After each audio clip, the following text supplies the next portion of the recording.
Gotcha.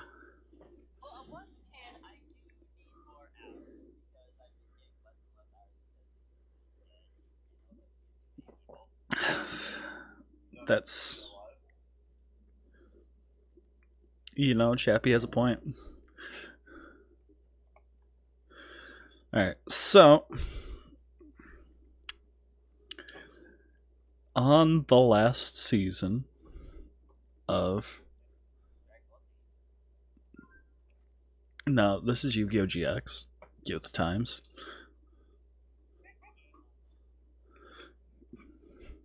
On the last season of our lovely space nerds, space nerds Frozen Menace, whatever we're calling it at this point. uh, once upon a time, hold on.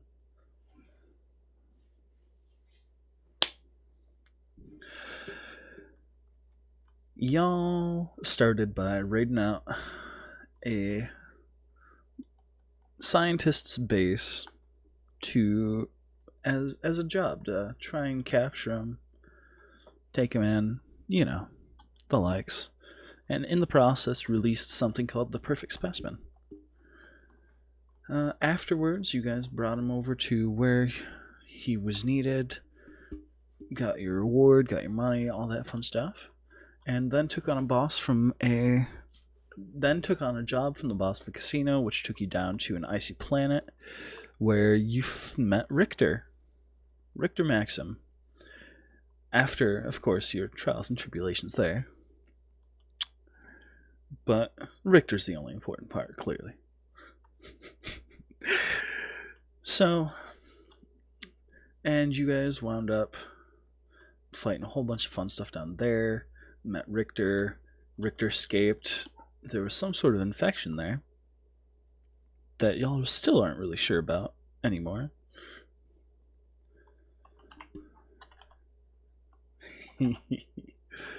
Yes, you did. Well, technically you didn't, but. And from there, you guys went off to go do your own thing. You got captured and brought to the planet of Drusk during a hyperspeed travel by something. No one's really sure. You guys became the emperor of that planet, and then that planet kind of got destroyed. Then you guys went from there to. What was next?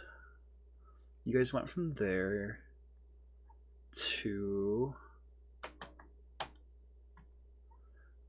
Was it the Ashy planet next? I don't think so. The junkyard. Oh, yeah, the Salvo. You guys went to the Salvo where you saw Richter again, guys. Good grief, you guys had a lot of fun with that one. Giant armadillo mech. You guys blew that up. Stole the core, which was a dwarven ether core, which still is on your ship.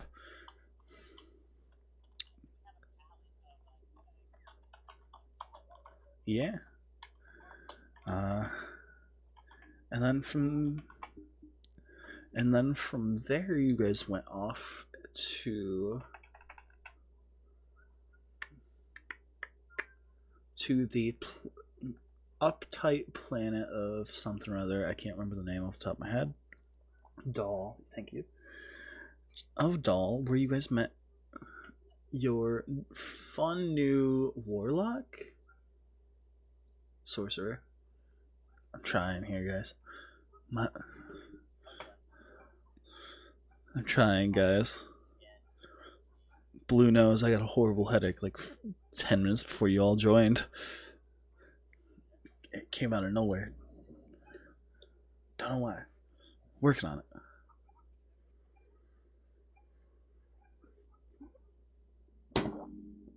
it. Shh.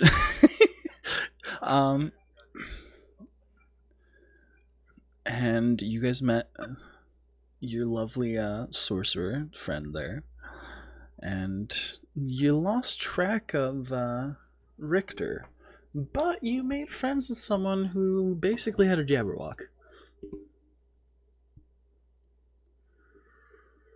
a nice little orphan. And then on the way out, you met with another bounty hunter who was after Richter, your other lovely friend.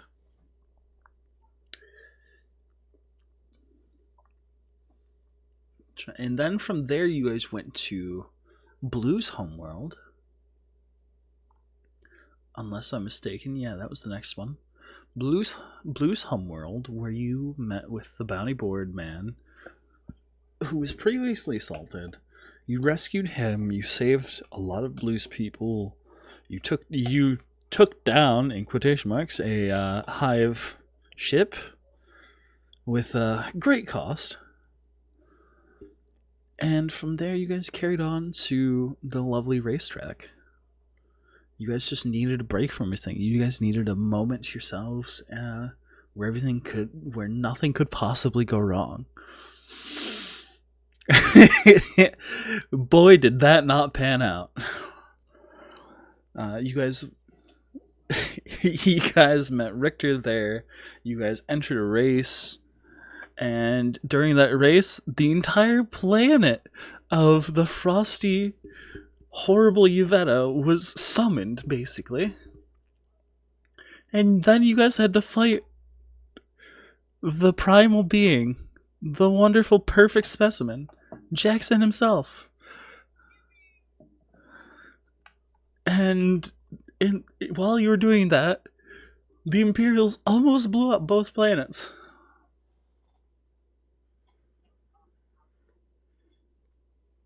And we left off with you guys barely succeeding talking down the Imperials and saving 2 planets by technicality. However, you're pretty sure they're going to slingshot the other planet into the sun.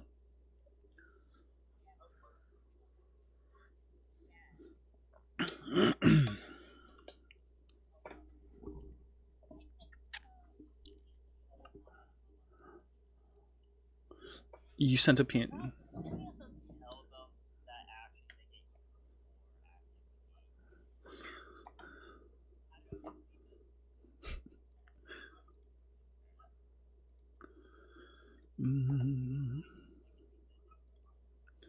Your new PNG. Feel free. I will probably have to change it for next session. I might be able to put a new one in right now. As long as it's in PNG format, it should be real quick.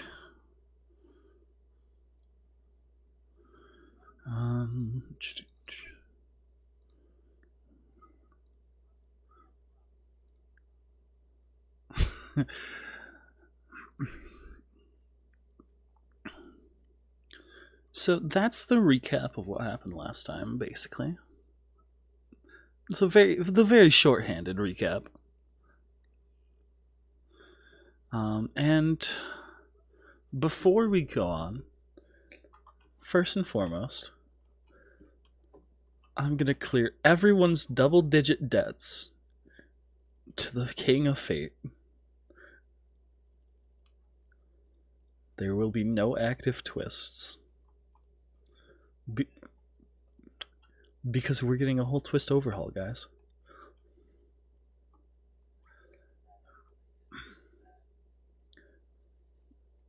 So let me explain the new rules for twists. First and foremost, the wonky stuff that's been happening is going to be directly tied to certain locations. It won't happen every time anymore. As fun as that was.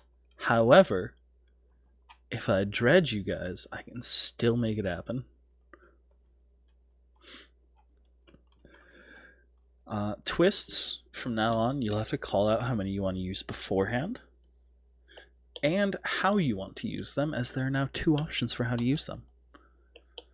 The first option is to re-roll a number as you were before, and the second option is now to add a +1 for each twist used to the roll you roll. For instance, you can burn 3 twists to get a +3 to the roll you roll.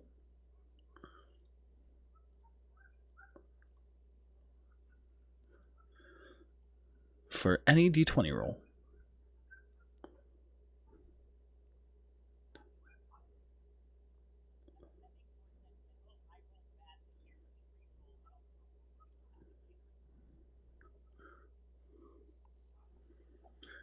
So, going forward, when you go to make a roll, make sure to think about whether or not you want your twists, whether or not you think that roll is important to you. um, go ahead.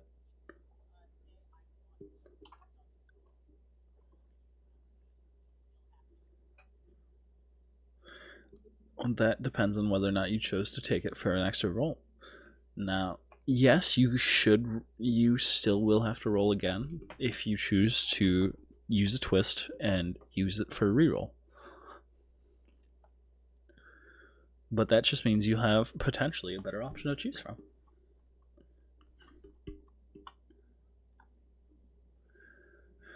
All right. Blue new face.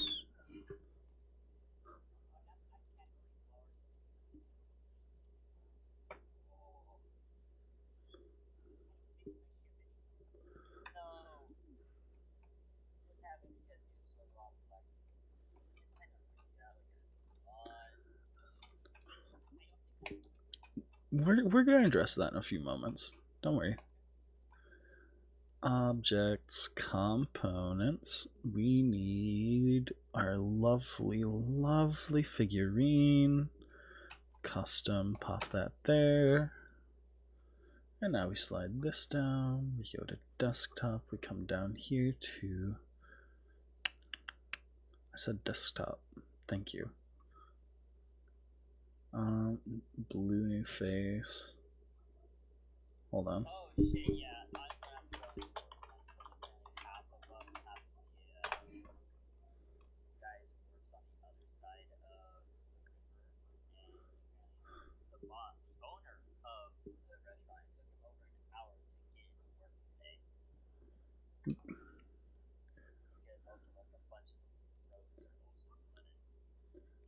Gotcha.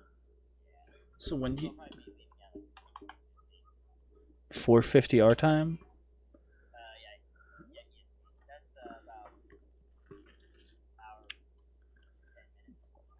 That's unfortunate.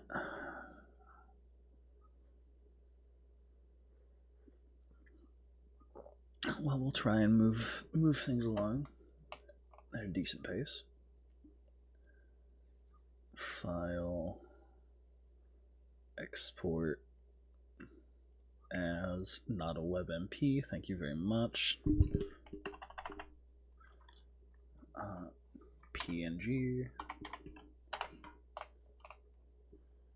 Export. Thank you. Import URL. Blue new face.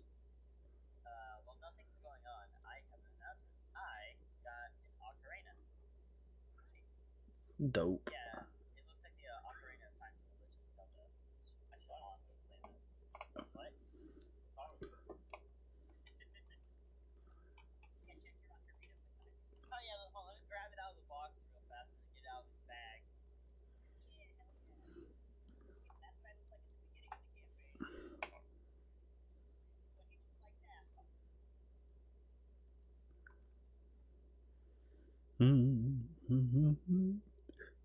I think that's partially due to Feck.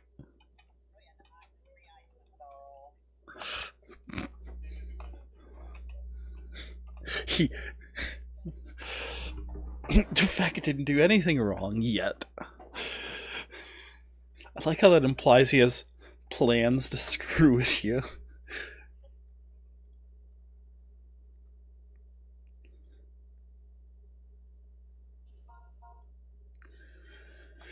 All right.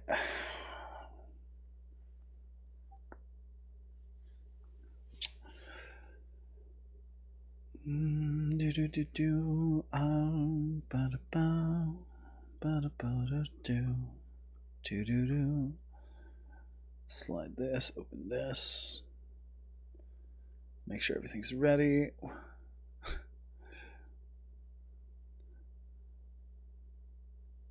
I'm missing something and I don't know what. Work with me here, brain. So, you guys just finished talking to the. You guys just finished talking to the Imperial officer and convincing them not to blow up the planet.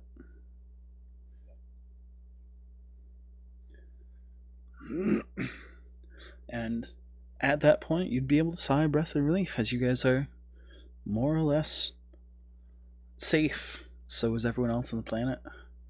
You would see that the black ooze stopped dripping from that planet onto this one. And it seems like it's slowly stabilizing. As. Go ahead.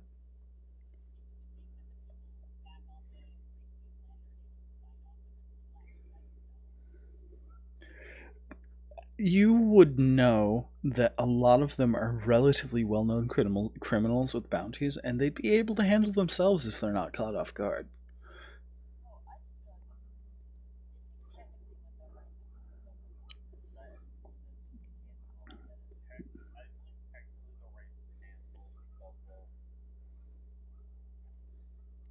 That's an excellent question. You'll see. So, and once you've got a little bit of time and a little bit of breathing room, you guys would have a little bit of time to yourselves as everything's stabilizing, everything's calming down. You see people are managing to fend themselves off, and it's all calming down. And you'd see the Imperials flying away, and you'd see they're using some sort of strange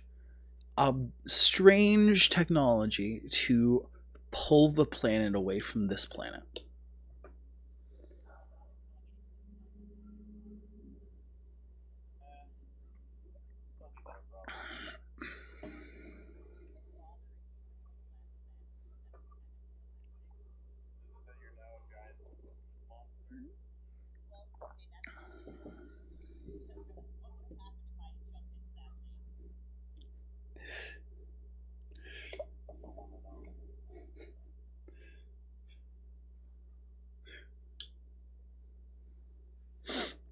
Do you want me to answer that?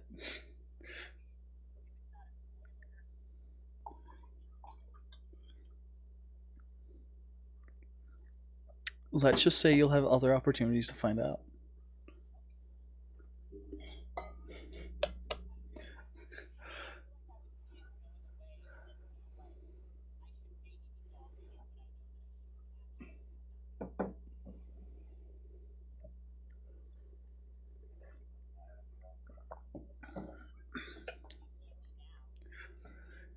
And another key thing to note is as it's being hauled away and it's getting further away, Star, you feel a little more yourself. And the further away it gets, everyone else would see Star slowly getting smaller again.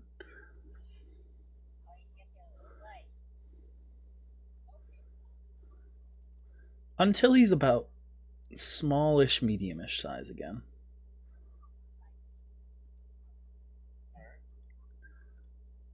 Oh crap! Hold on, we gotta take snap, take grid. There we go. Fuck that.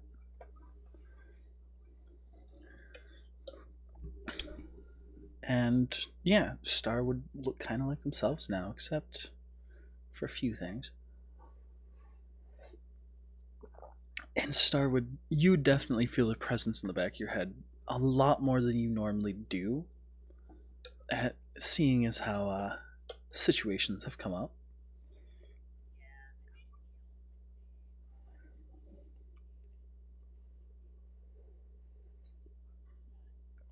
And as much as you feel like yourself currently, you're not sure what all your deal will actually entail.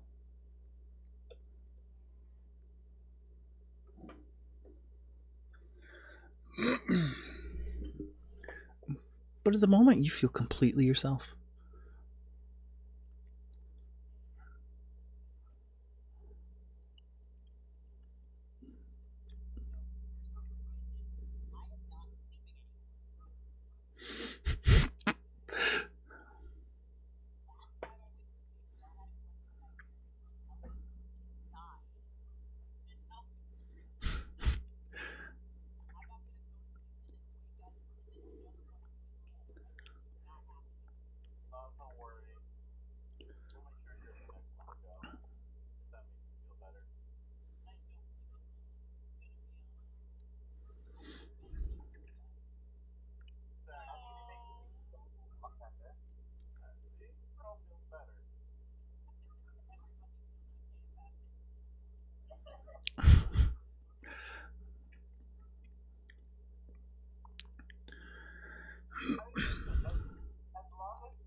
So,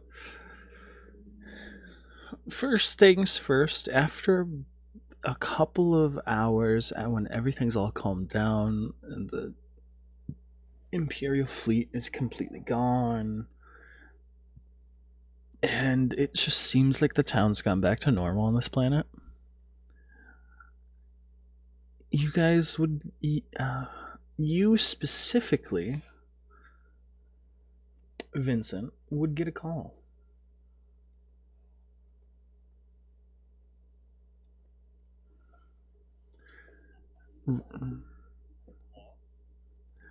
Hello, is this Vincent Valentine, number 3 on the track? Wonderful. I have some excellent news for you, sir. Our sponsors have determined that even though they're going to be reimbursing for any and all damages that occurred, they're also going to still be rewarding a portion of the prize out. So, as the official winners, we will need you to come down to the raceway tomorrow so we can officially get you onto the first place podium and Richter onto the second place podium and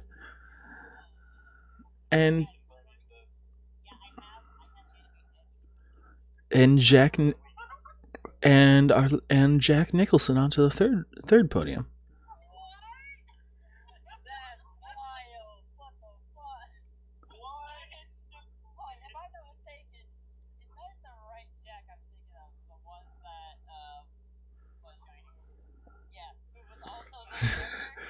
I don't know. Wait, is that an actual name?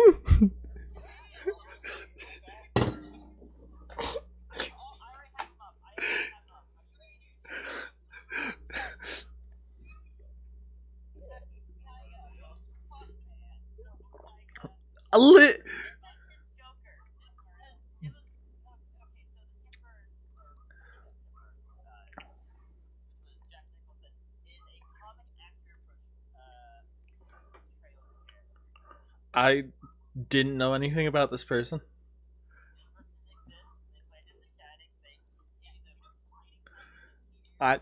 Nope. All I can tell you is I initially had Jack Jackinson and I was like, no, that's too many Jacks. Jack Nicholson.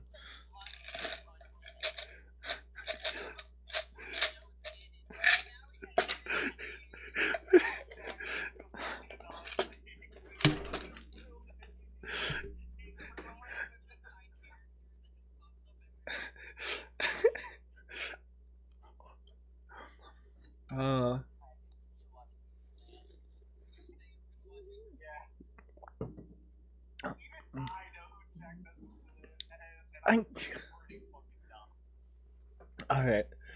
So, and she says, yeah, we're going to need you all tomorrow at around 2 o'clock.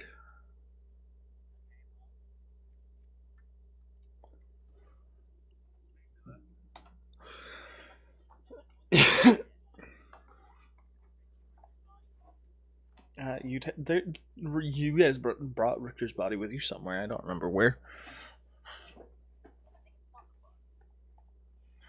Probably.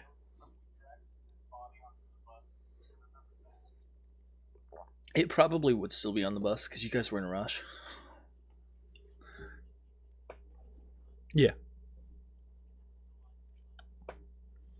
Mm-hmm. Mm-hmm.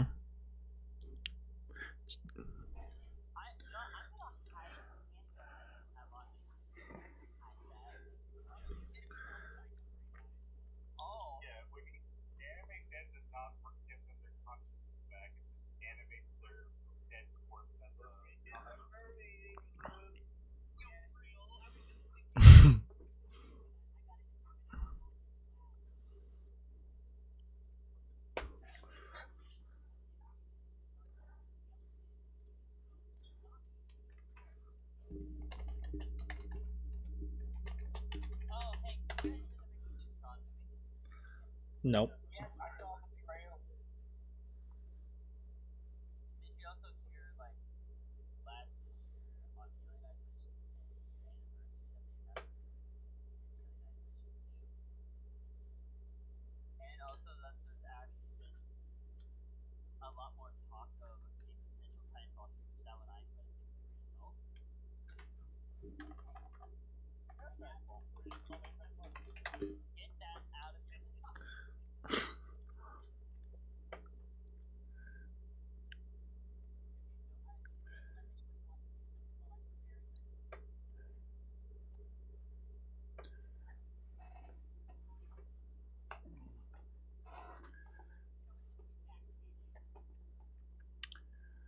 Hmm.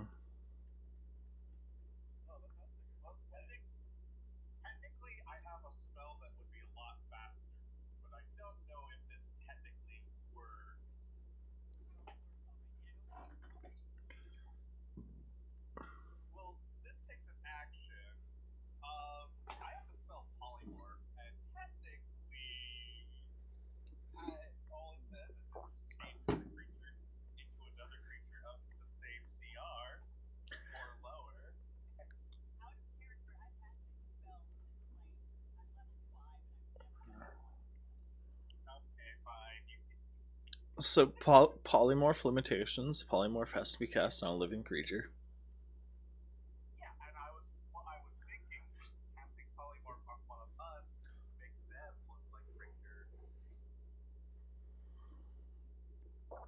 Hmm.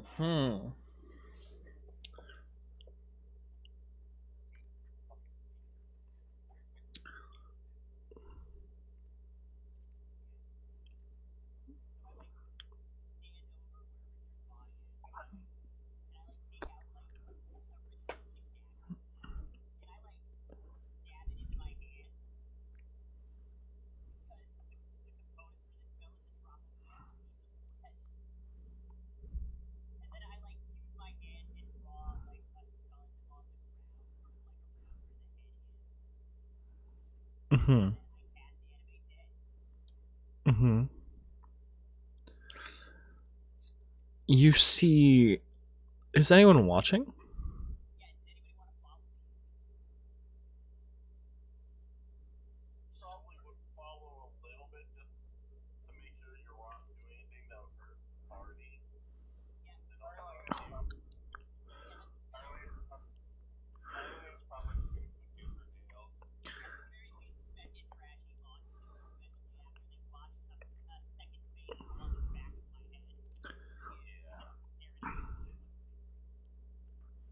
So you suddenly feel yourself go numb a little bit as your vision blanks out for a moment as you're casting the spell. Everyone else sees black tendrils shoot out of Star's hand where Star stabbed themselves and enter the body of Richter.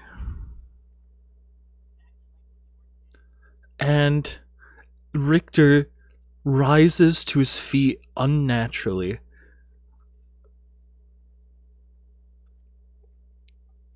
And as he comes fully to his feet, the last bit of a tendril slurps into his mouth.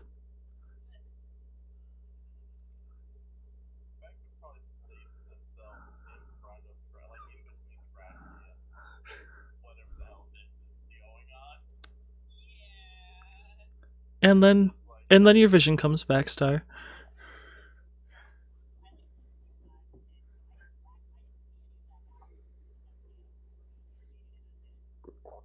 Animated and surprisingly doesn't look as undead as you would expect.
So, oh yeah, she died. I was like, "Where's Ash?"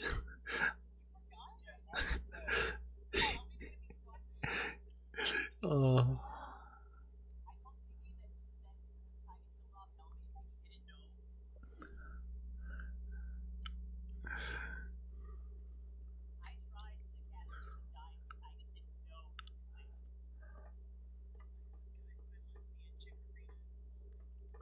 what?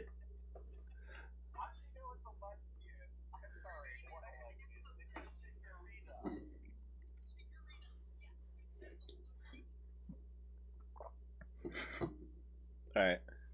So,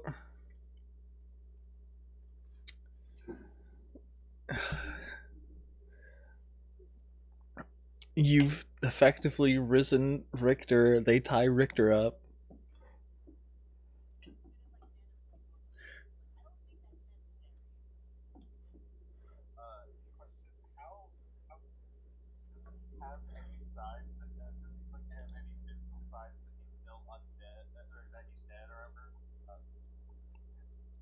Honestly, you don't see any sign that he's dead.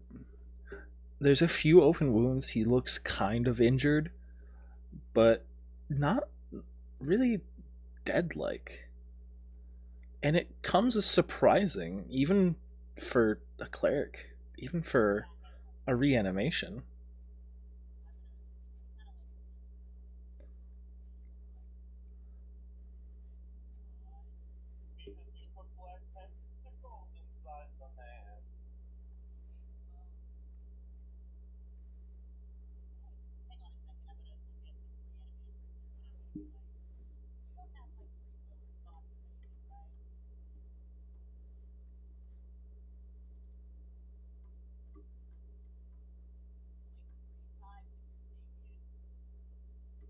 You notice it does, in fact, blink. An excellent question. In the time that you wait, he blinks a total of 2.5 times.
You would immediately you would immediately get surface level thoughts, which strikes you surprising since the undead aren't supposed to be able to think.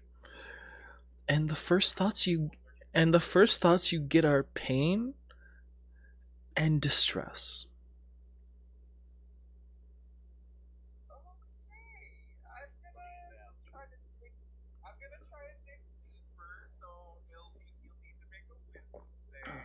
He fails.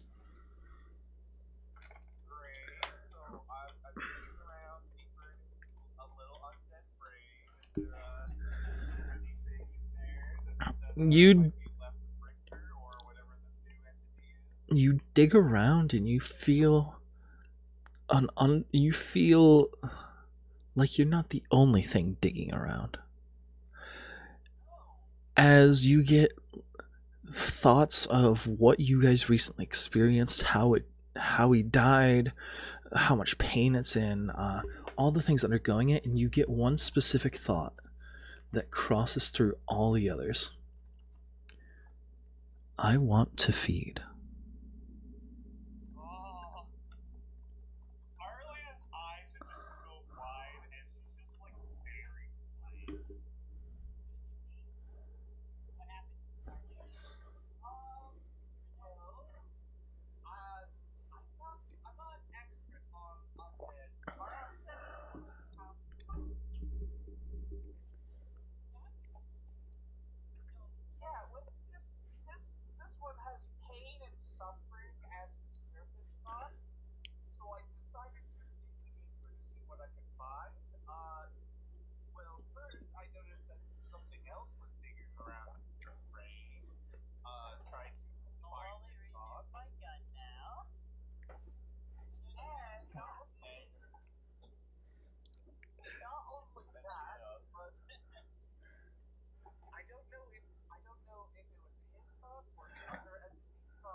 Go ahead. You.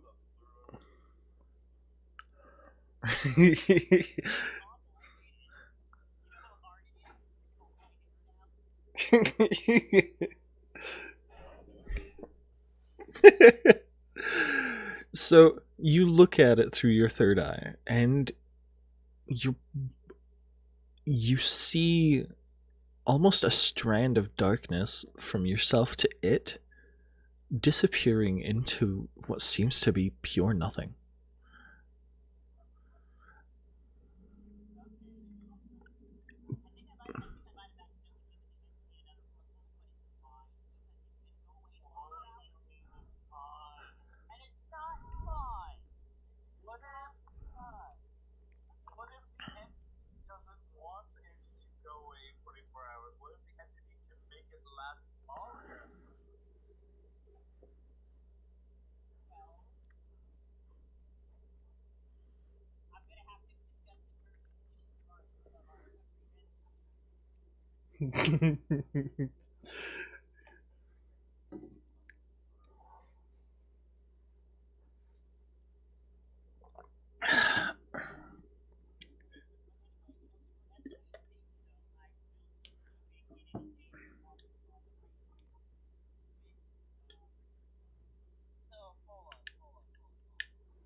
Oh no, he.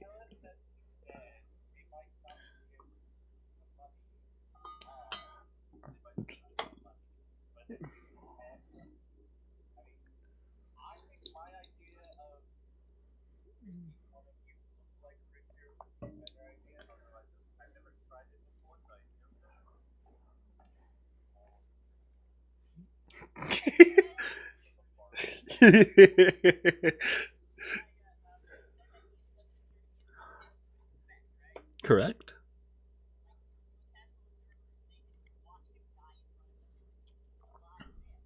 They would assume he's alive and in pain, hurting, man, but not dead.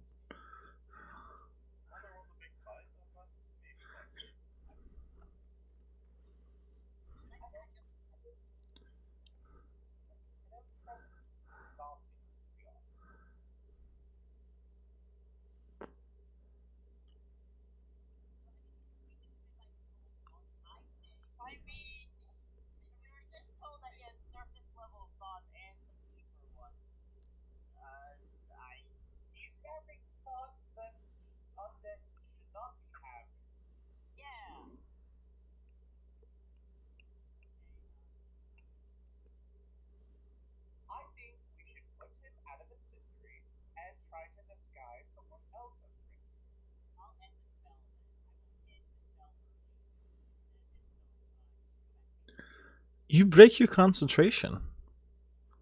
You feel your connection sever.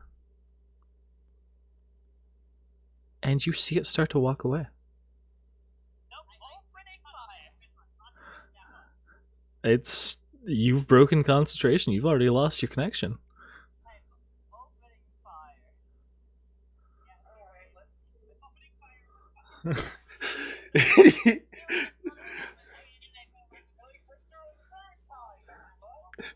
You guys collectively start beating Richter into the ground of the ship.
So you all beat it into the ground, and you beat it black and blue, and you beat it until it has no reasonable, perceivable ability to be alive, regardless of what could possibly happen.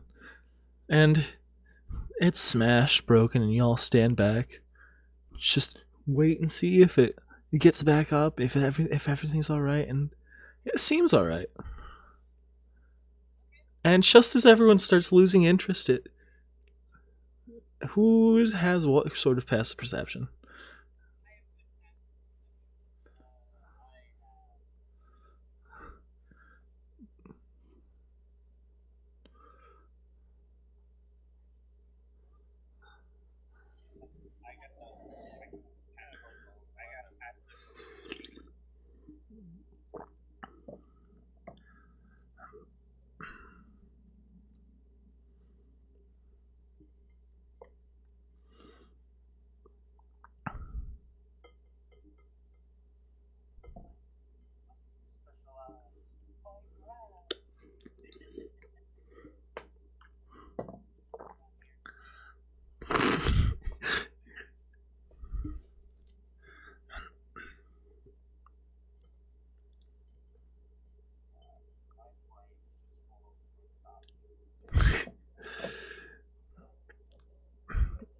So,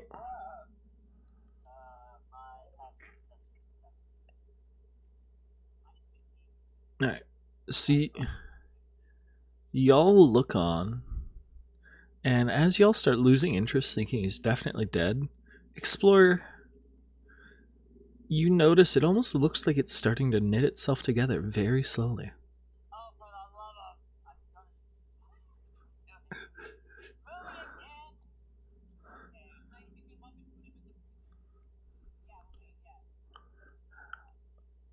You.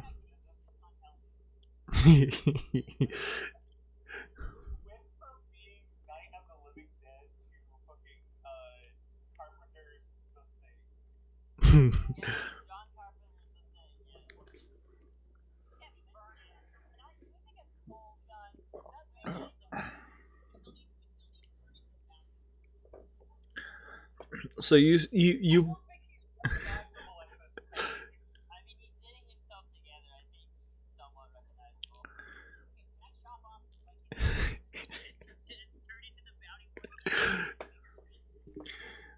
so so you pick him up and try to put him in the freezer, and you close the freezer and wait and see what happens. It.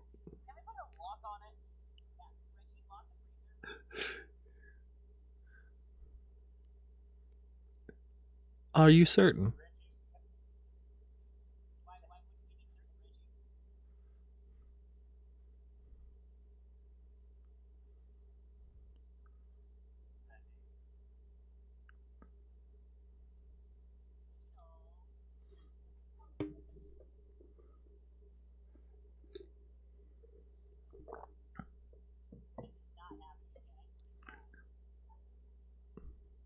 No, no, no response. Just after the. Are you certain? There's been no response yet.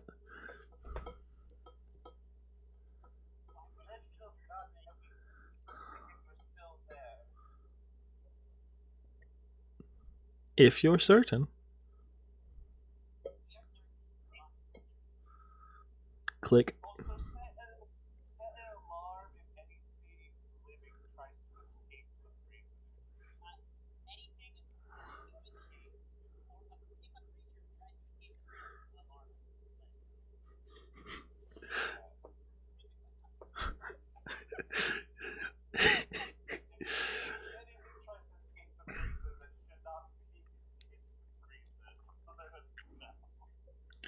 Very well.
uh, so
any beast whose rating is equal to or less than the target's.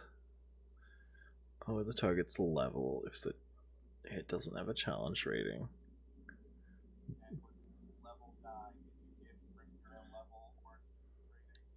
I did.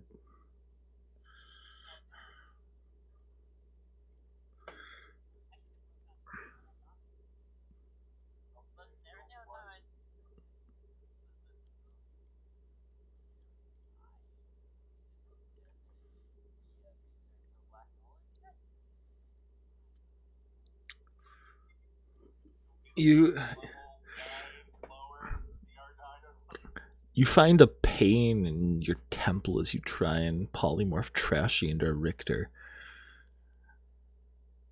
And the spell itself doesn't seem to want to work. No. No. I'm a nut.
Alright.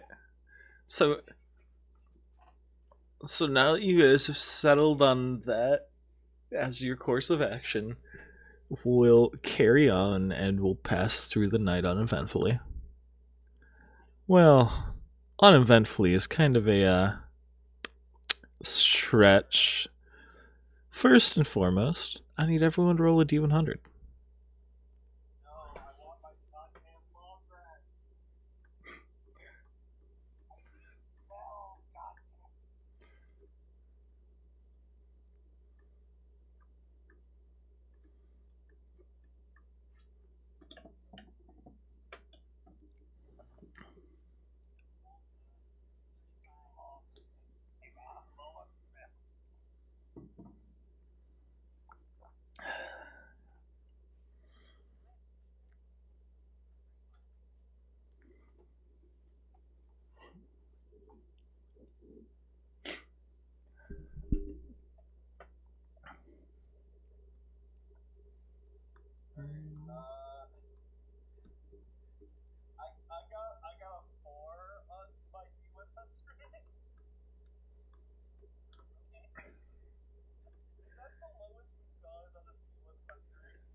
No.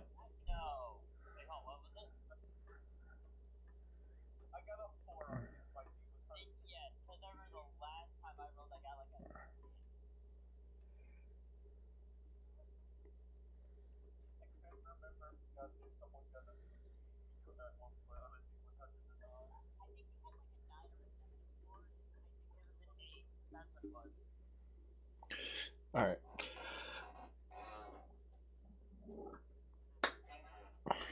Star, you get a dream. And it doesn't feel dark like before.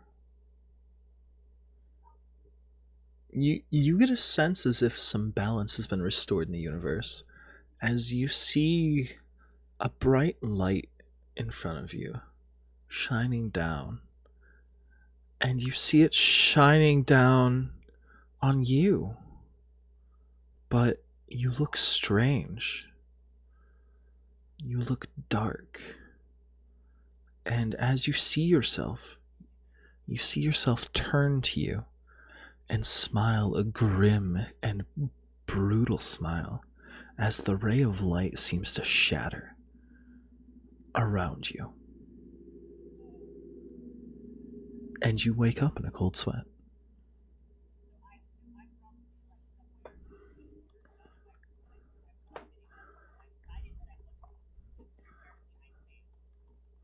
Oh, you failed so bad.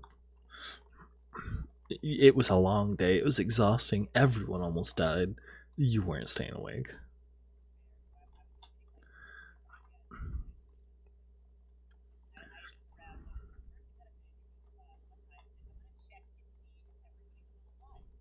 Everyone's fine. Everyone's still in their rooms doing their thing. But we're going to cut to something else real quick. Explorer. You see the events of last night playing out in front of you over and over again. But only specific events. You keep seeing Khan and Richter in front of you.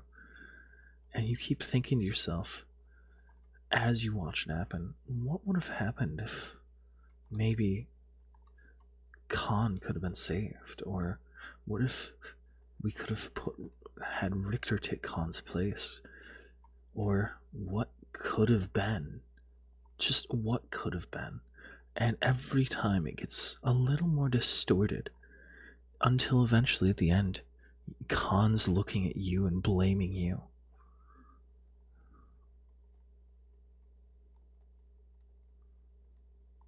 And just at the end, you'd see Khan smile as he pulses black with an energy that you feel familiar in your own crewmate. As he screams in pain and says you should have saved him. As you wake up in a cold sweat.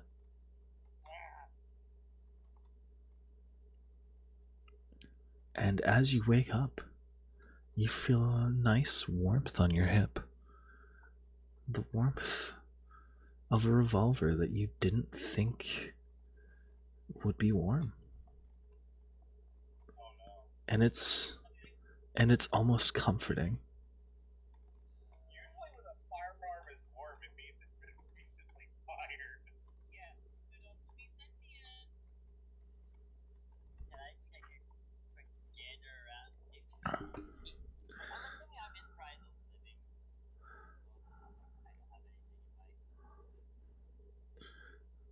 There's stuff in your room. I just haven't updated this map. Don't worry about it.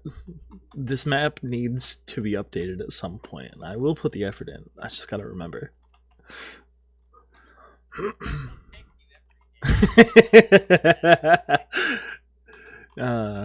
That's not guaranteed to work.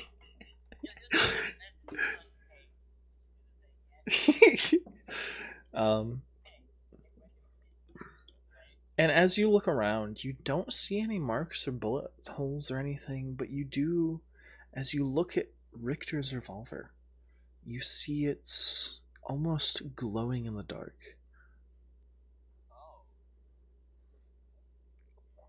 Ever so faintly, and it's warm to the touch. Not hot, just warm. Pleasant, even.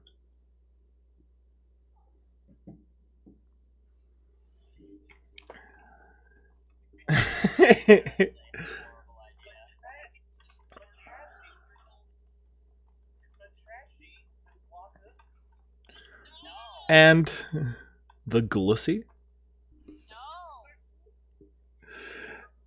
And we're gonna cut away from you over to Arlena. Arlena, you are having a relatively uneventful night's rest, although it's dark all around you. As you dream, but you dream of the void. You dream of nothing. Nothing at all. But you almost see something shimmering just a few feet in front of you. And it just catches your interest as you try to see what it is. But the closer you try to get, the further away it feels. And you just keep walking and walking and walking, feeling more and more lost in what seems to be an endless abyss. Until suddenly you feel something slimy, tendril-like, wrap around your neck as you wake up in a cold sweat.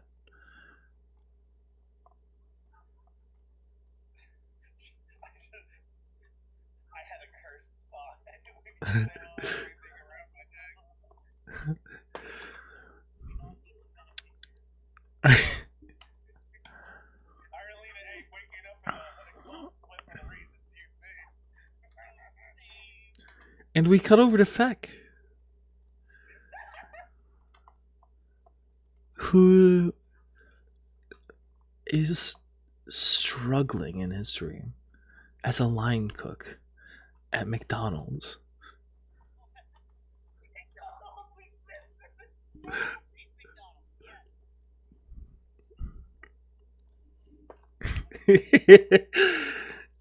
And he's just struggling and struggling to get along. He's trying his best. He's flipping burgers, putting these random ingredients no one would ever think of.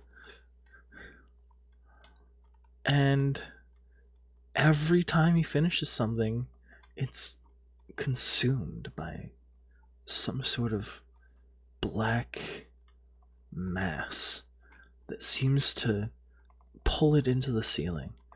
And it feels like he's just never making progress. And he just dreams about that all night. Trashy. We cut over to you as you try to rest for the evening, and you find yourself at home. You see your mom, you see your siblings, and you seem to be having a wonderful time for a little bit. Until you see Imperial destroyers, the Imperial Knights, cleaving down all those you know,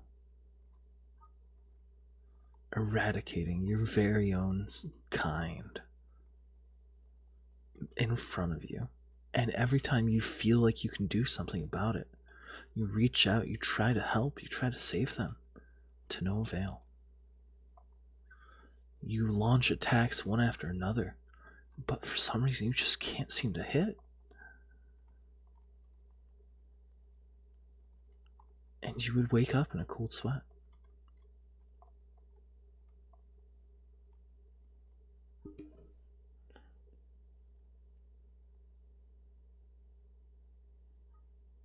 And that's everyone, I think.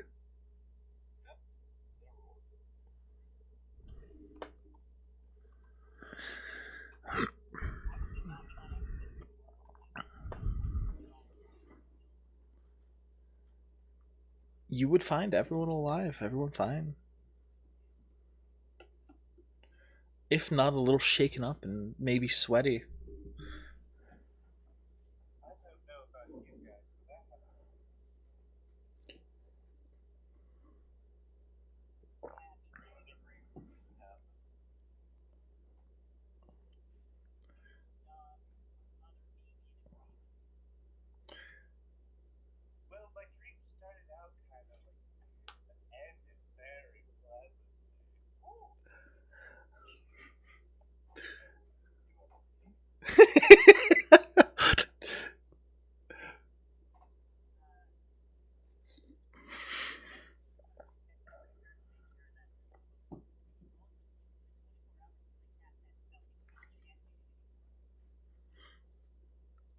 So you want to go check the freezer?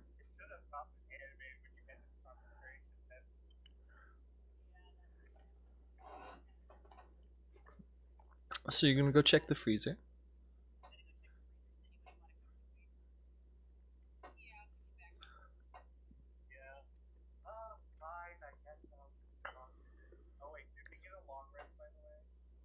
Yes, you all would have gotten a long rest.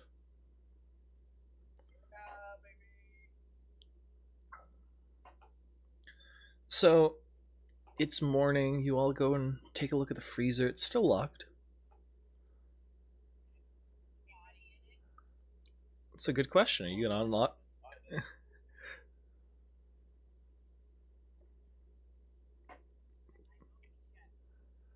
You gonna unlock it and open it up?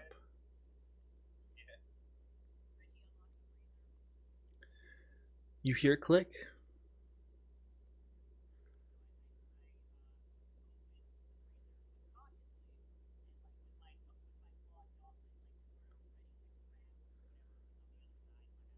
You open the freezer storage room. It's kind of like a meat locker, and that's where you threw the body. And as you open it, the door swings open,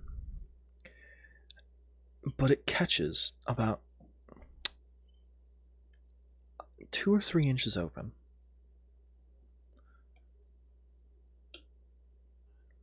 The door catches once it's about 2 or 3 inches open, cracked just enough for you to look in.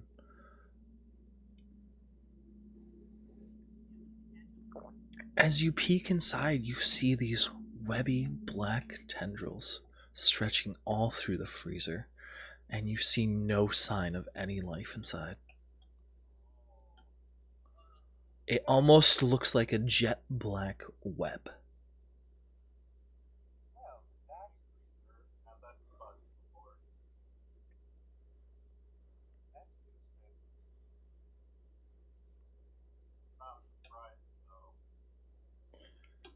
And in the very middle of this web, you see the remnants of what looks like a face.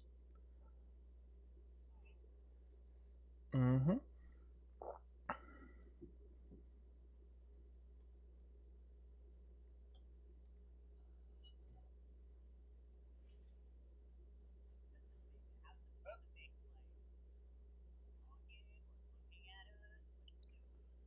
It almost looks like it's trapped in time, horribly pained and screaming.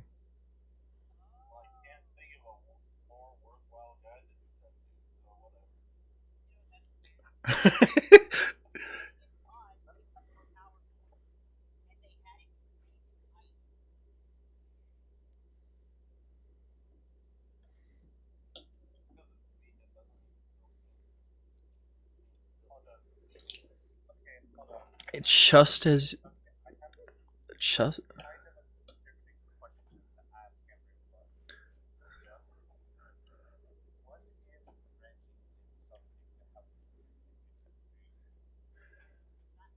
just as you say that, Star, who's still looking inside the meat locker, would see its eye open ever so slowly.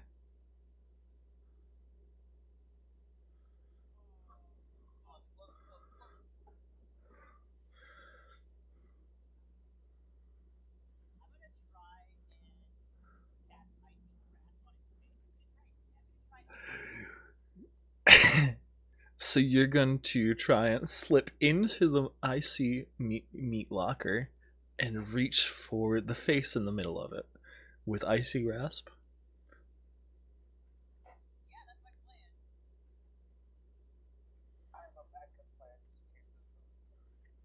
Start by start by making an acrobatics roll to slip in. You have 3 inches of space to try.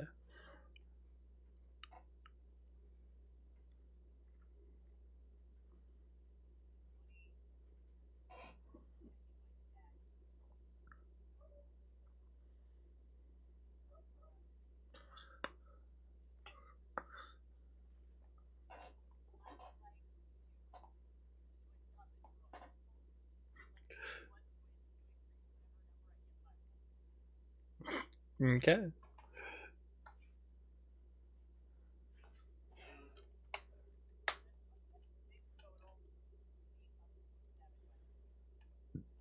Youch.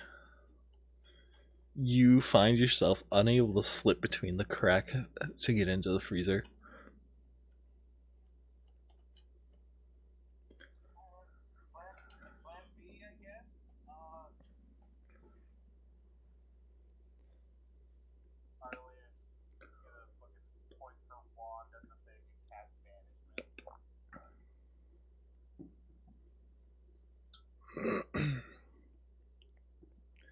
You do that. You point your wand at it and cast banishment, and it disappears from this reality.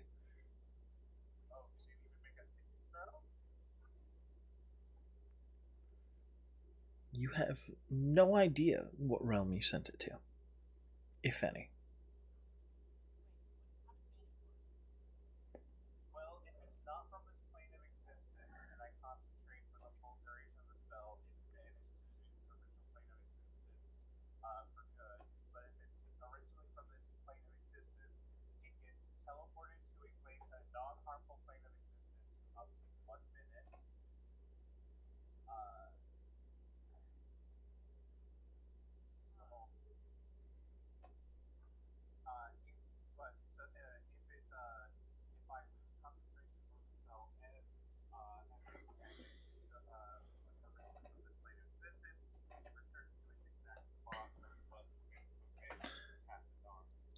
So, like I said, it disappears from this plane of existence as it seems to fold in on itself, screaming the entire way.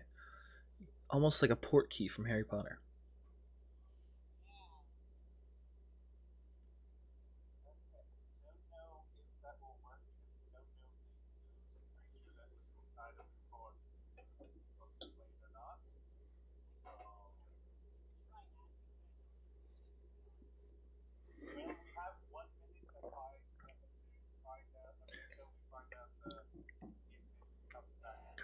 You would know that Richter.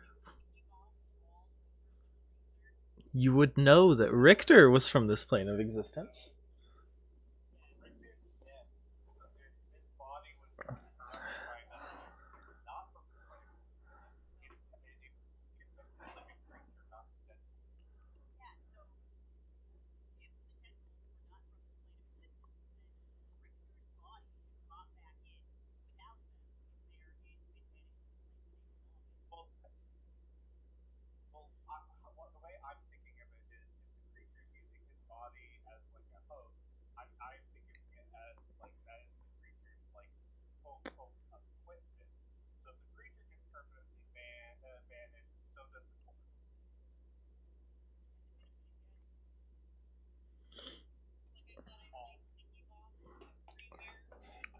You do.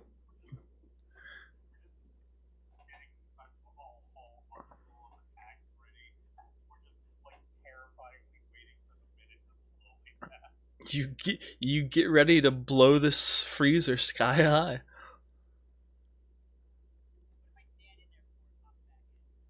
Do you want to do that?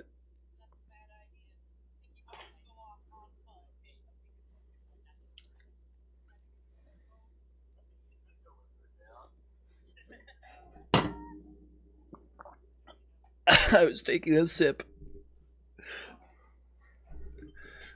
Uh,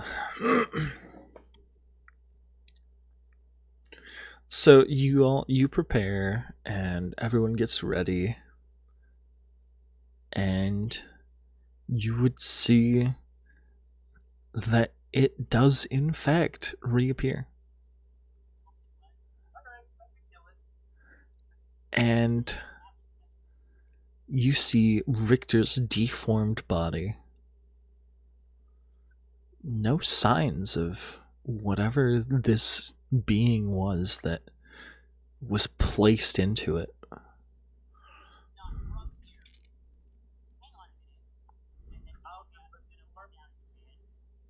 Hmm?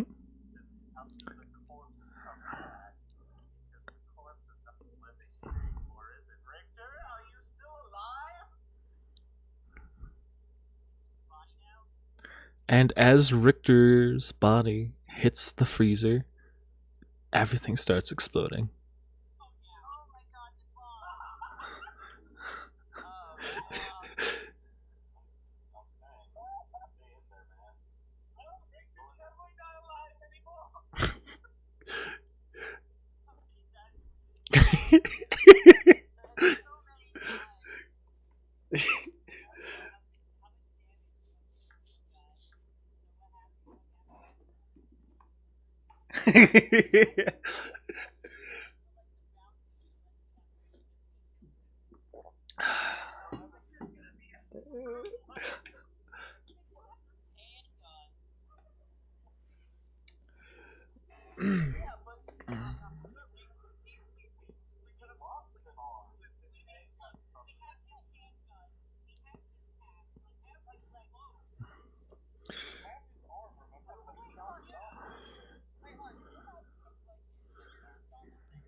Yeah, you easily have his leg.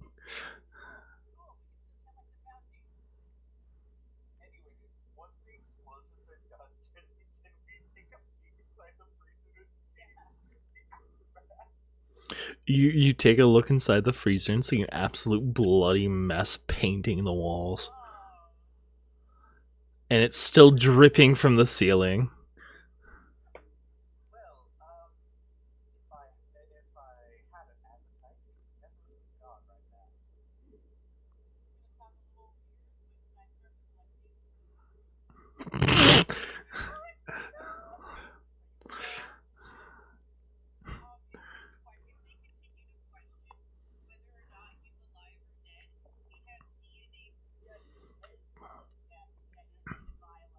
Mhm.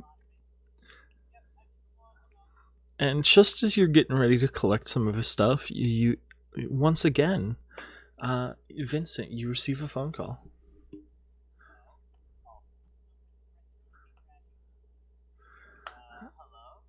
Yes, hello. We're just confirming to make sure you're gonna make it since it's in about 20 minutes.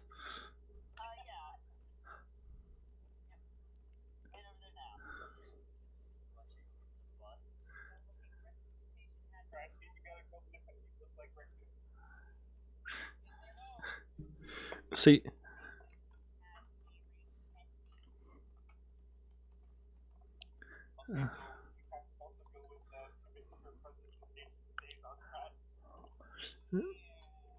So you guys take off.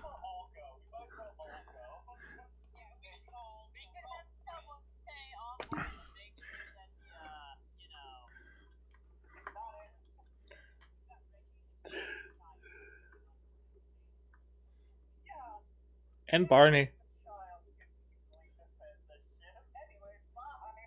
And Barney.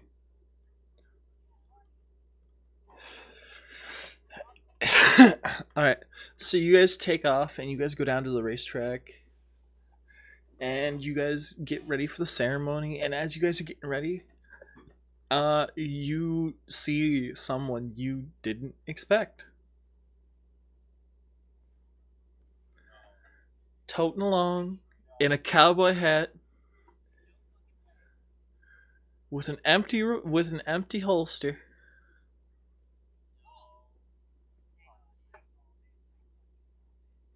As he walks over slow as he walks over to the podium. And he smiles at you all and he says, "Well, boy, howdy! I didn't expect to see y'all here."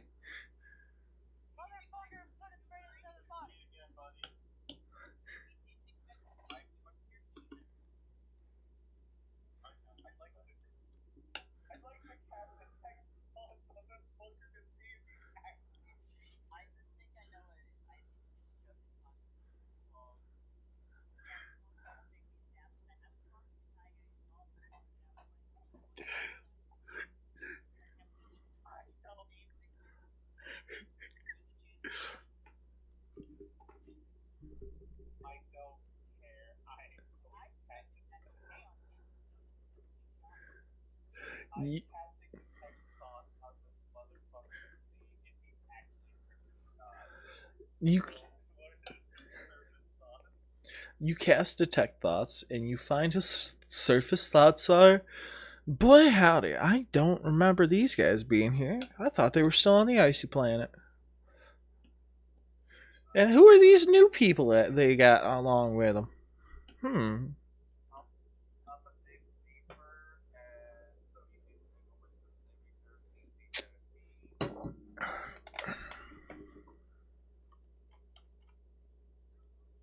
Let's see what we got." You find yourself rejected from his mental landscape.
And as he's walking along, you see, even though the holster that everyone is kind of familiar with at this point, which holds his go to pistol, is empty, you see on his other hip another holster.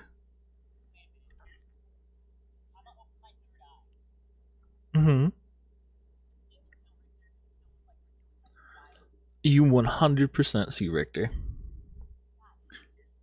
But for some reason, he looks hazy. Mm-hmm.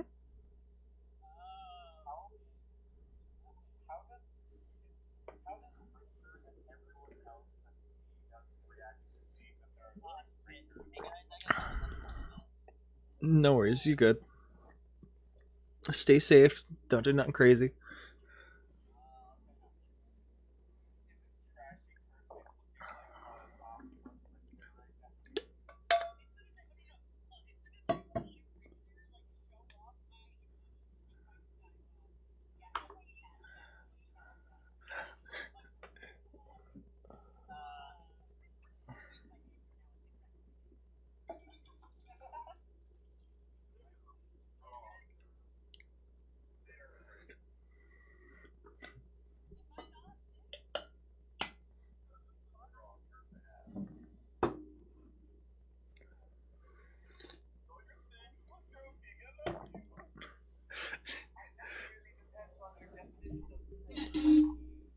How many C's we talk about here?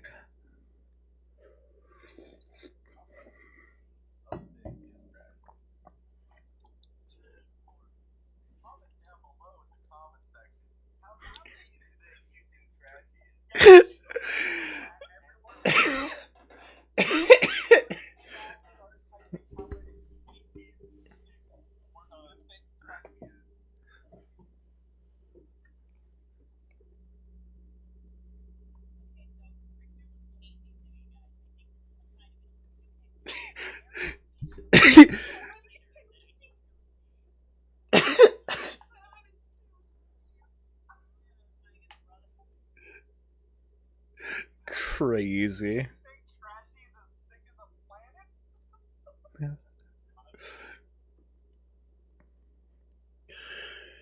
Hmm. I like how you're posting yourself there too. Just to make a point.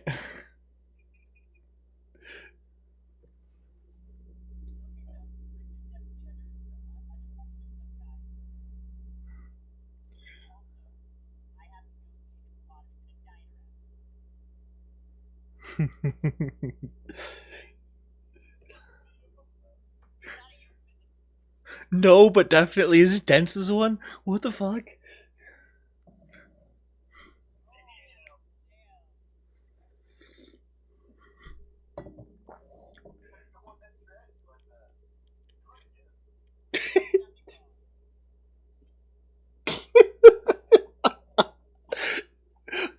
I think I just heard Trashy whimper.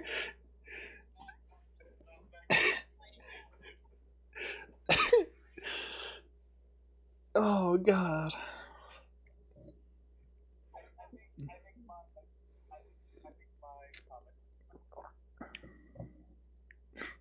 I wonder what this does. What does? Oh. Oh boy. We found someone else. Now we've got more people than just my brother giving me ammunition.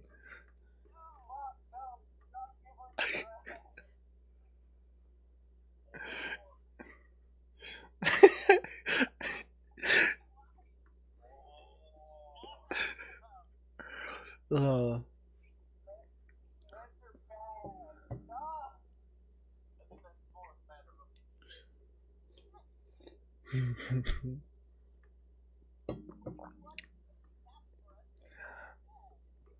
Alright.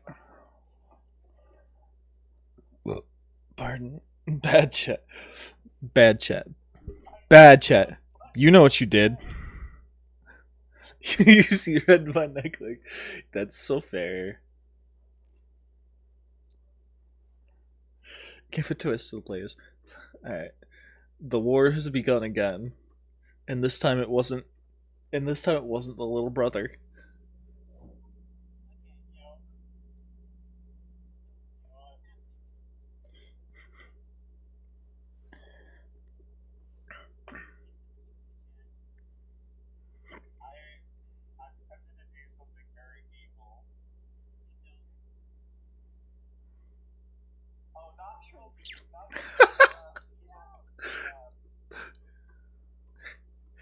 Crazy.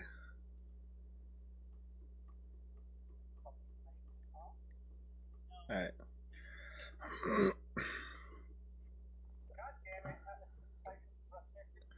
So.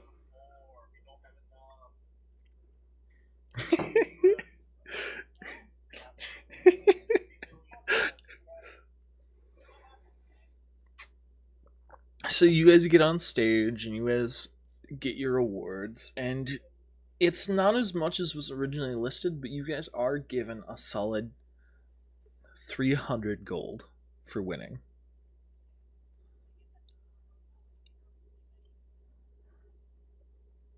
Uh,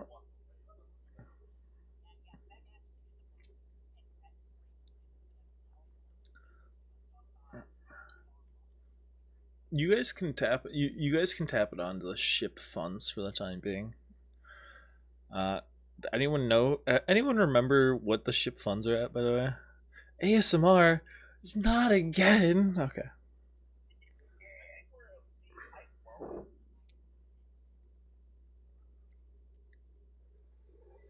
Hmm?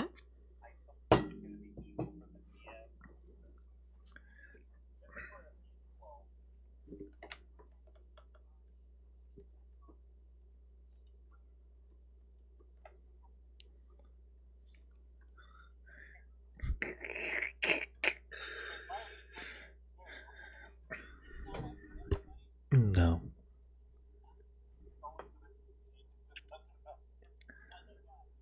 That was only for Coffee Dog. And that was only because we had like 6 people redeem ASMR at once. Alright. So, I guess for the time being, I'll keep track of that unless someone else has the ship funds. I'll put it down somewhere.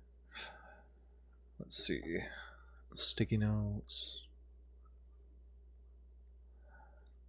Um,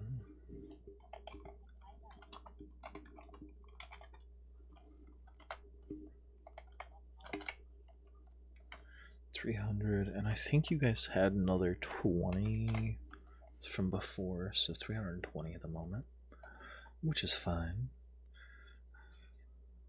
Yeah, ship funds. That's that's kind of been the theme so far.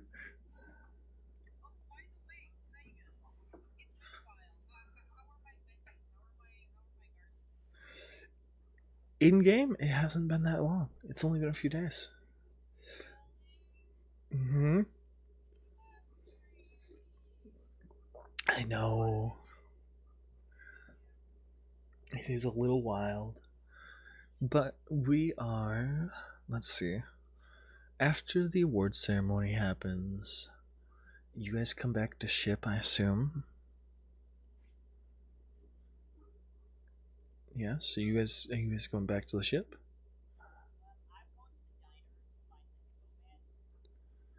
Oh, okay, okay. Okay. So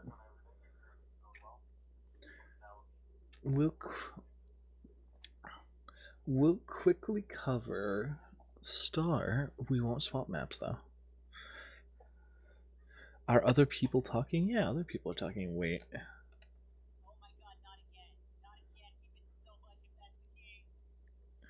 It should have been capturing this whole time. Hold on. Speak for me. Motherfucker.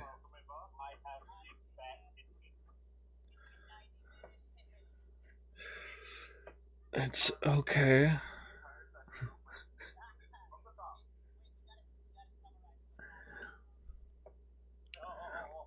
This is honestly horrible, but it's not the worst thing in the world. At least we caught it before session was over, right?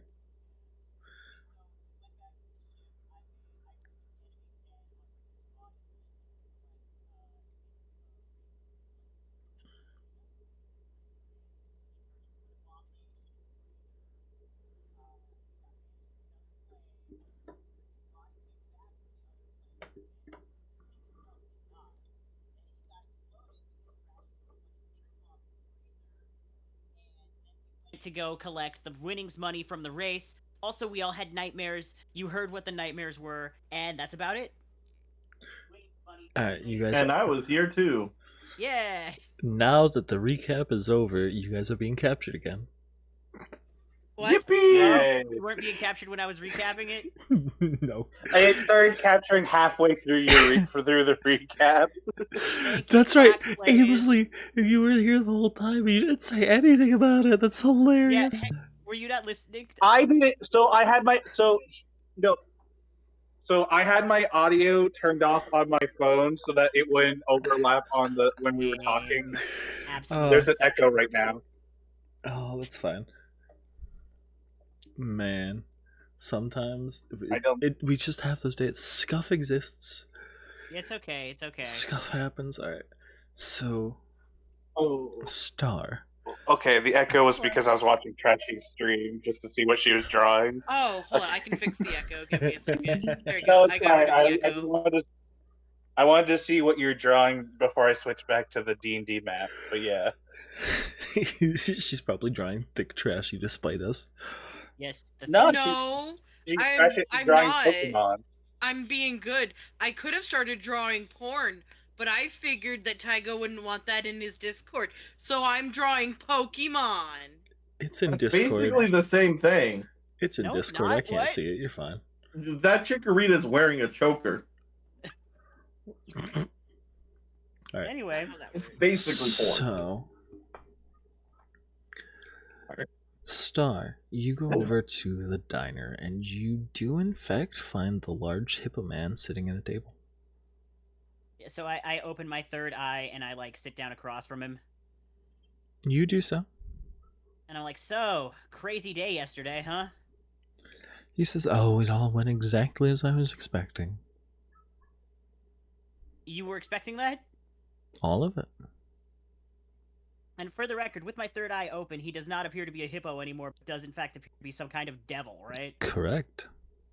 Okay, just so that people know. So, are you familiar with Richter Maxim? Of course. We, kind of watched him die, and then, his body got kind of destroyed, and now he's back collecting his reward money. Would it break the bounds of any, like, deals that you have to explain that to me?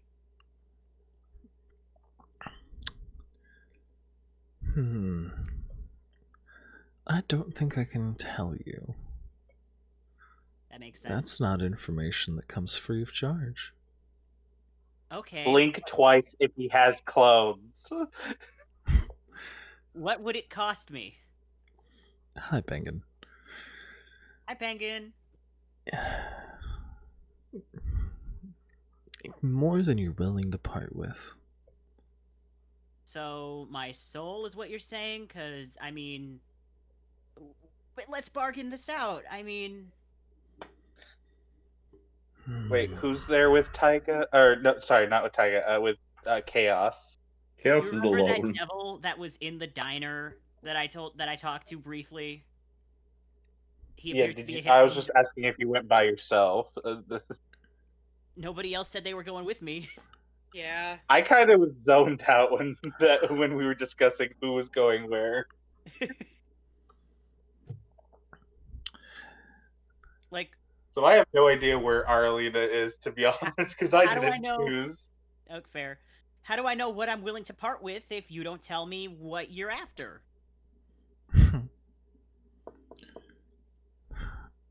Don't you know how it works by now? How many deals have you made? How many deals have been out of your favor that you felt are mistakes? Well, just one so far, I think. I don't know. Wait, was that... Is there like another one that I don't know about?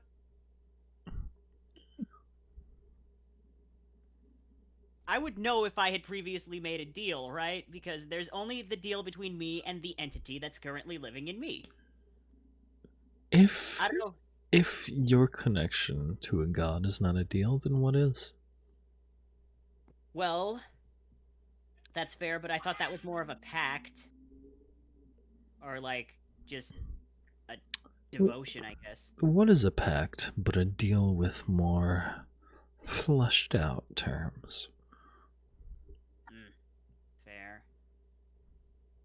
Well, what could you offer me besides information about Richter?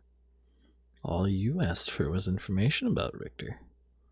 What more would you want?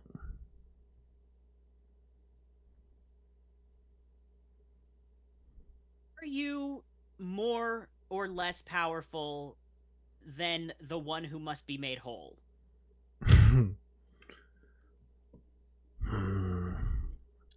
I suppose that's a good question to ask now, isn't it? I suppose that would depend. In what circumstances would you consider the comparison? In its current state? Or when it's joined with all the rest of itself. Hmm. Or when it's at full power in its home domain. Ah, okay, I see. Oh. So this thing definitely doesn't belong here. Oh. Guys. Yeah? Yeah. Guys, we fucked up. We sent part of it home, and now it's part of it is at full power. Yeah.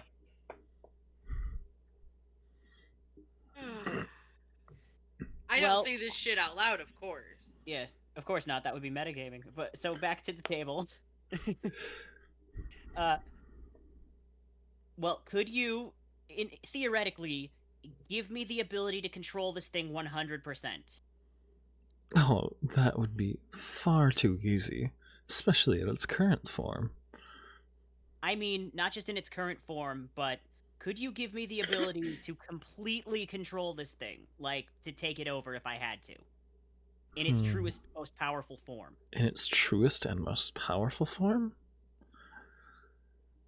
I could, but I don't think you have enough to offer to make that agreement. What would it cost me? Everything. Deal. No. Oh no. Everything and then some. Deal. Everything is in me? Everything is in my soul? I would own you in your entirety, and even that wouldn't be enough. Damn.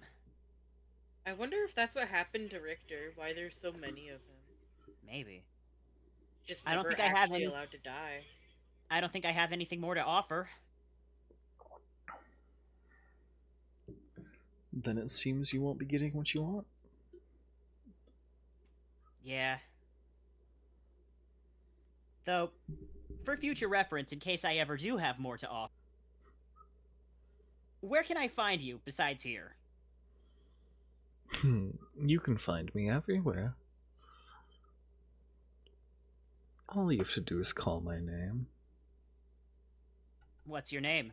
Beetlejuice. I think you'll find it'll come to you naturally when you really need me. Fine. Lucy. Fine. Well, thanks, I think. So he just kind of stands up and goes back to join the rest of the crew. And you do. And as you do, you get a slight wisp of sulfur in the air. And Yeah, as you that turn, you find the hippo is gone. That ain't no hippo. No, it's never been a hippo. Dramatic. That's out loud. I look over my shoulder and say that, and then I leave and go join the rest of the crew. And you do. Everyone's at the ship. My ASMR was done a while ago. What is everybody else doing? I don't know, I'm broke. So I guess I'm tending to my garden. You're all broke. I was, you know, I was speak for I yourself. I have like mean- $300 on me, so I mean, there's probably plenty of ways to make money on this planet. DM, is there a way to go gambling? As you're discussing amongst yourselves what you want to do, you receive a call to the ship. Reggie? Reggie, what are you asking, Reggie? No, is he calling us? Like I'm answering. No, a call to the ship, as in like a call is coming into the ship. Oh. all right. Let's see who this is and what they want. Yep, go into the front, in front of the monitor. Mm-hmm.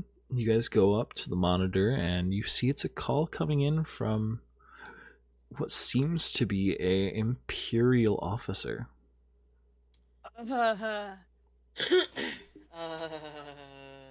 Who wants to talk to the Imperials? I will. This is- Oh. Okay, Do we go want to for let it. Aimsley? Okay. Aimsley's not in here. I'll move their token. Her token. So Ainsley's doing the talking. Yeah, I got some decent persuasion. Heck would offer, but they're cooking right now. So You Uh, answer, and you see a gruff, old-looking human with silvery gray hair and a silvery gray mustache.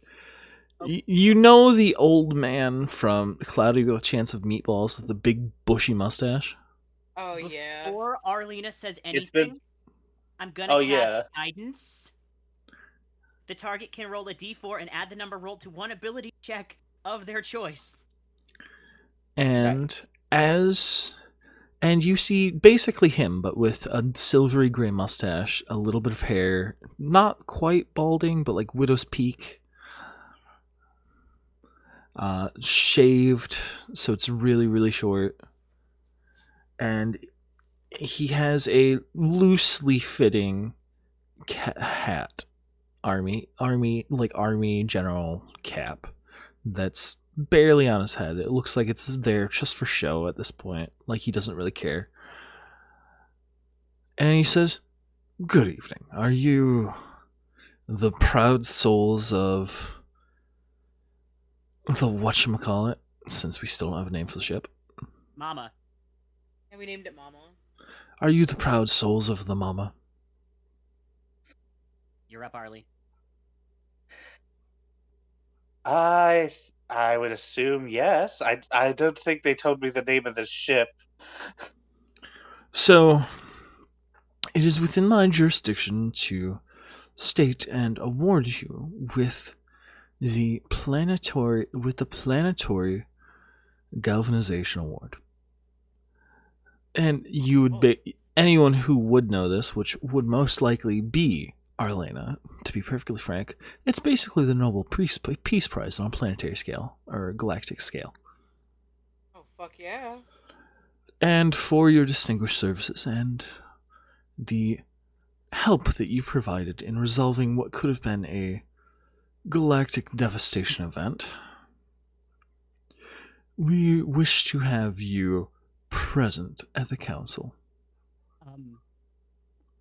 I kind of look at Arlie and look at Trashy, and I try to keep my face as blank as possible, but I kind of like raise my eyebrows a couple of times, like there's something that I need to say after this call is over.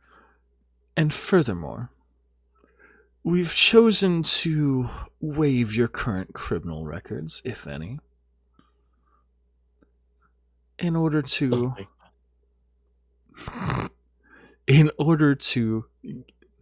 not have you so frowned upon at this reception.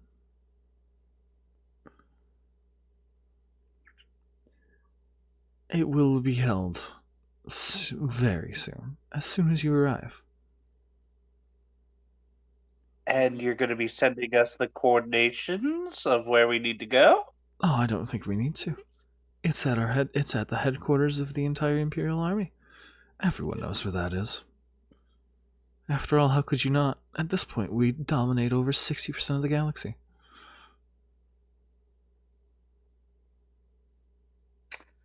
Well, we'll have to discuss whether or not we are able to attend, but if we are, we will arrive as soon as possible.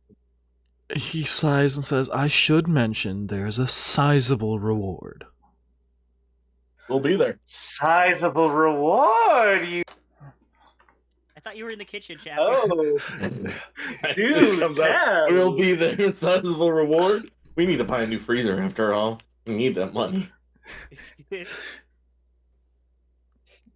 Do tell, what is this reward? And as she's saying, the hair twirl thing that like some women do when they're trying to be a little bit flirty. It's a sizable reward. Money. You can't tell us. You can't tell us what it is, how much it is, like. And then the transmission cuts. Okay, so We have call to is go definitely now. over. Call is definitely over. Yes. Yes. Okay, Chaos claps his hands together in front of his face and then does like the SpongeBob boy motion, like, okay, I don't trust that shit. Does anybody trust that shit? Money. Arlena raises her hand as if to say she trusts it. I don't Okay. trust it either. I But definitely trust it. It sounds perfectly legitimate. Okay, this is like they put a bundle of money in a cardboard box and then wrote trap in big red letters over that cardboard box, and for good measure they also put the box directly dead center in the middle of hell. Just as you say that, another call comes into the ship. Arlena picks it up without even asking anyone else. She can pick it up. You see what looks like Trashy, but a little bit older and with a regal crown on her head. It's Trash's Oh, well, mom. hello. also Who has are a you? crown. No, More regal a crown. bigger, more regal crown. Yeah, I get it. I get Beck- it. I was just Peck being says a- wrong number and tries to hang up. No. Oh Who my is this? Who is this MILF on the screen? Hello. I'm not Chaos is in the face big palming. room. I'm over tending to my garden. She's Like I have no idea what's going on. she's taken aback for a moment and says, "Pardon, are you Trashy's crew?" And you We would are hear your indeed, mom's ma'am. Yes, you and would you hear are? you would hear your mom's voice from the garden, just as you heard the last transmission. I'm calling Trashy. Your I didn't mom is on realize the I heard phone. the last transmission. Yeah, I was. I Gonna say, come I back thought to you were MILF. through. Yeah, no, you would still hear it. The transmissions would be heard throughout the entire ship. Captain, your mom is calling. Please get in here. Arlie's being awkward. Hello, I'm Arlena, and I'm very single right now. Arlie, stop it. That's our captain's mother. Have some respect. And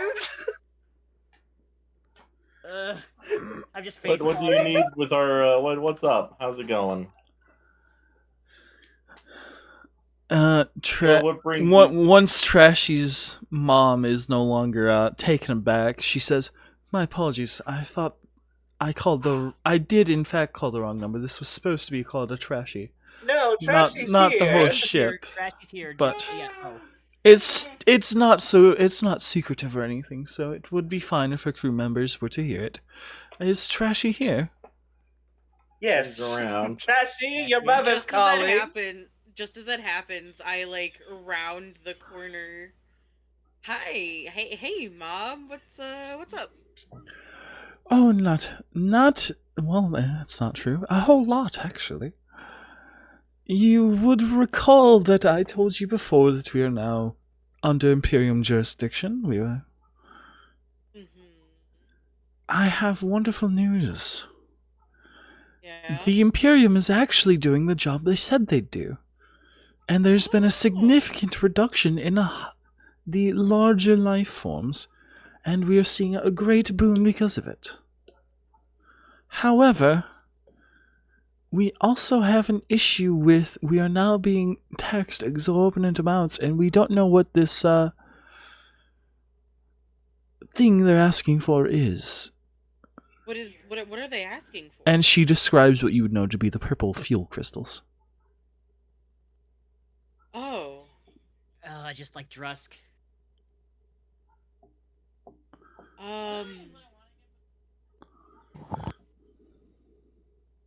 So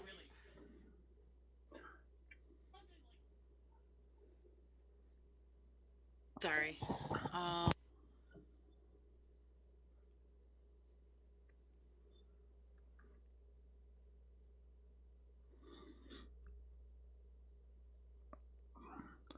She says, supposedly they are claiming they are on the planets we use, and they want us to work to get them so that they can keep protecting us. It's okay, Trashy. It's just like Drusk. Doobadoo. Doobadoo-doo-doo-doo-doo. Remember how my planet was a mining planet, and basically everybody lived in poverty? The Empire protected them until they didn't, and then a bunch of dinosaurs screwed everything up.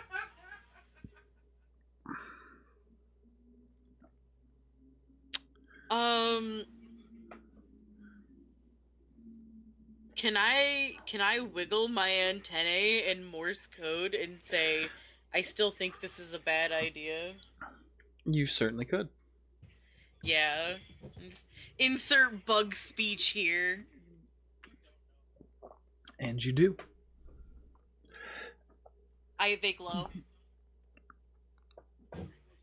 And you notice your mother would also wiggle back and say, unfortunately, we don't have much of a choice. I nod. That's the scam. That's how they get you. Yeah, alright. And she replies with, how have you been, though?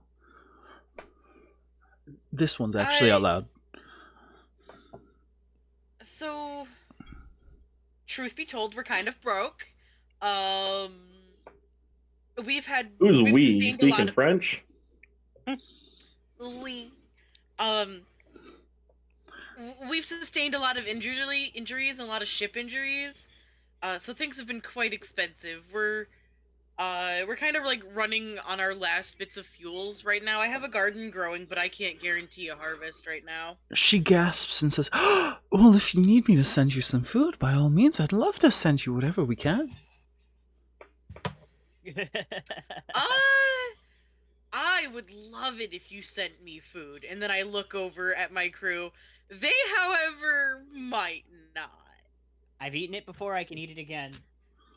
Your planet Beck isn't your nods planet and planet just like, just, you know what we eat. And she says out loud, oh, that reminds me.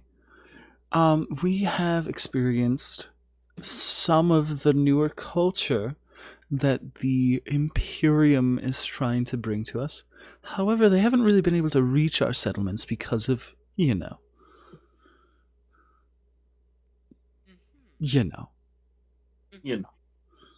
But we have seen some of the things that have fallen off of their cruisers and all that fun stuff. And some of this farming produce actually seems very interesting.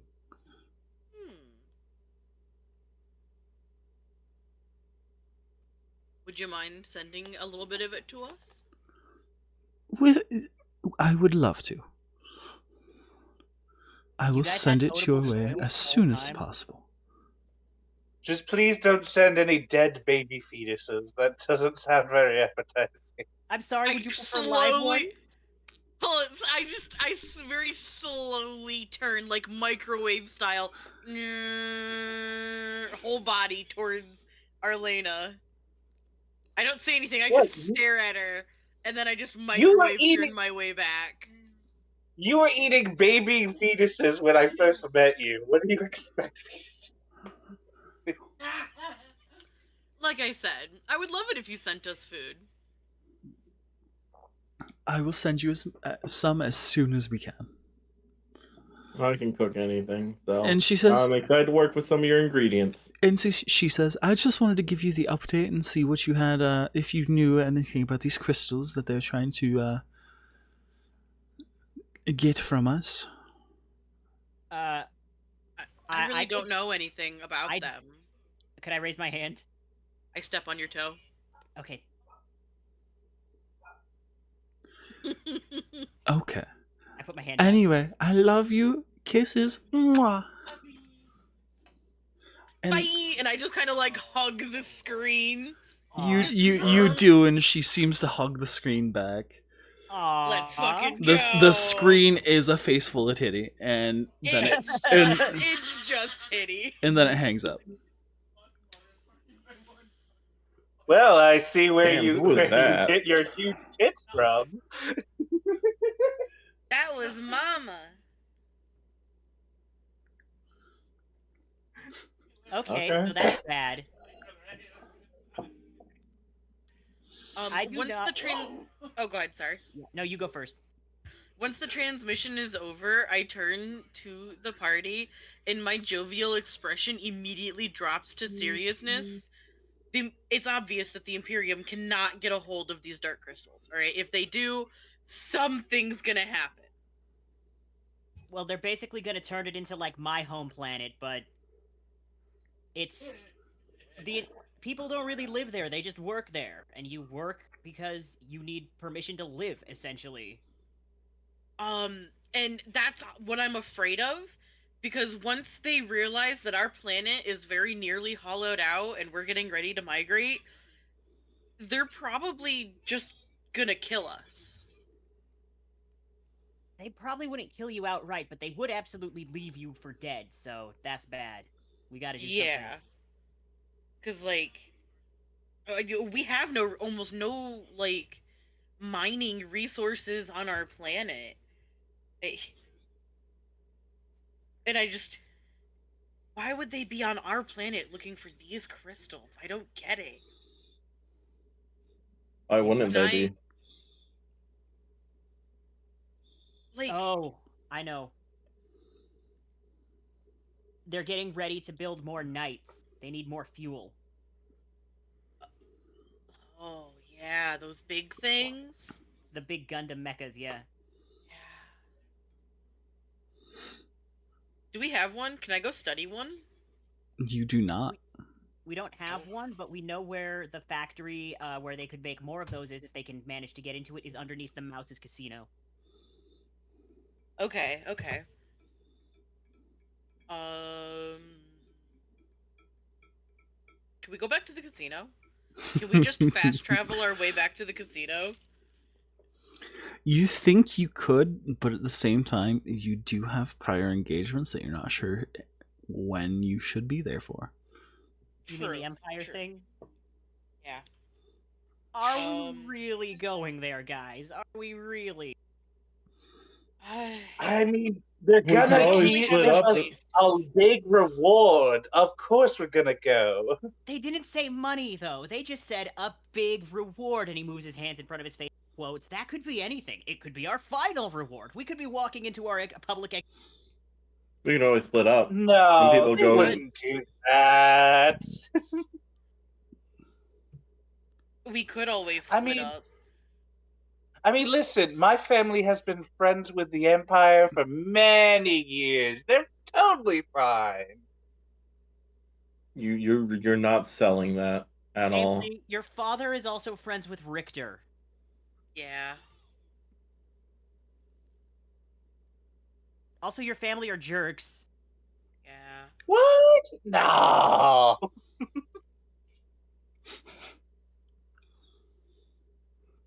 We could send. Who could we send? I guess. What if we split up the group and some of us go to the award ceremony thing and the rest of us go to the casino? Heck looks at you. That's a wonderful idea. How did you think of that? I look over, I'm like, didn't Feck literally just say that? Yeah. Well, I That's a said it, wonderful so idea that therefore we've never my heard idea is before. better. Arlena's straight up like, yeah, I said it louder. What's your point? I said it better, so therefore it's a better idea. Okay, That's wild. If we are gonna walk into the award thing, I think that we should all go in together, but some of us should go in as just members of the crowd, so that way. Sorry, that was my roommate yawning. Oh, I thought that was you going. Like, I don't think that sounds like a good idea.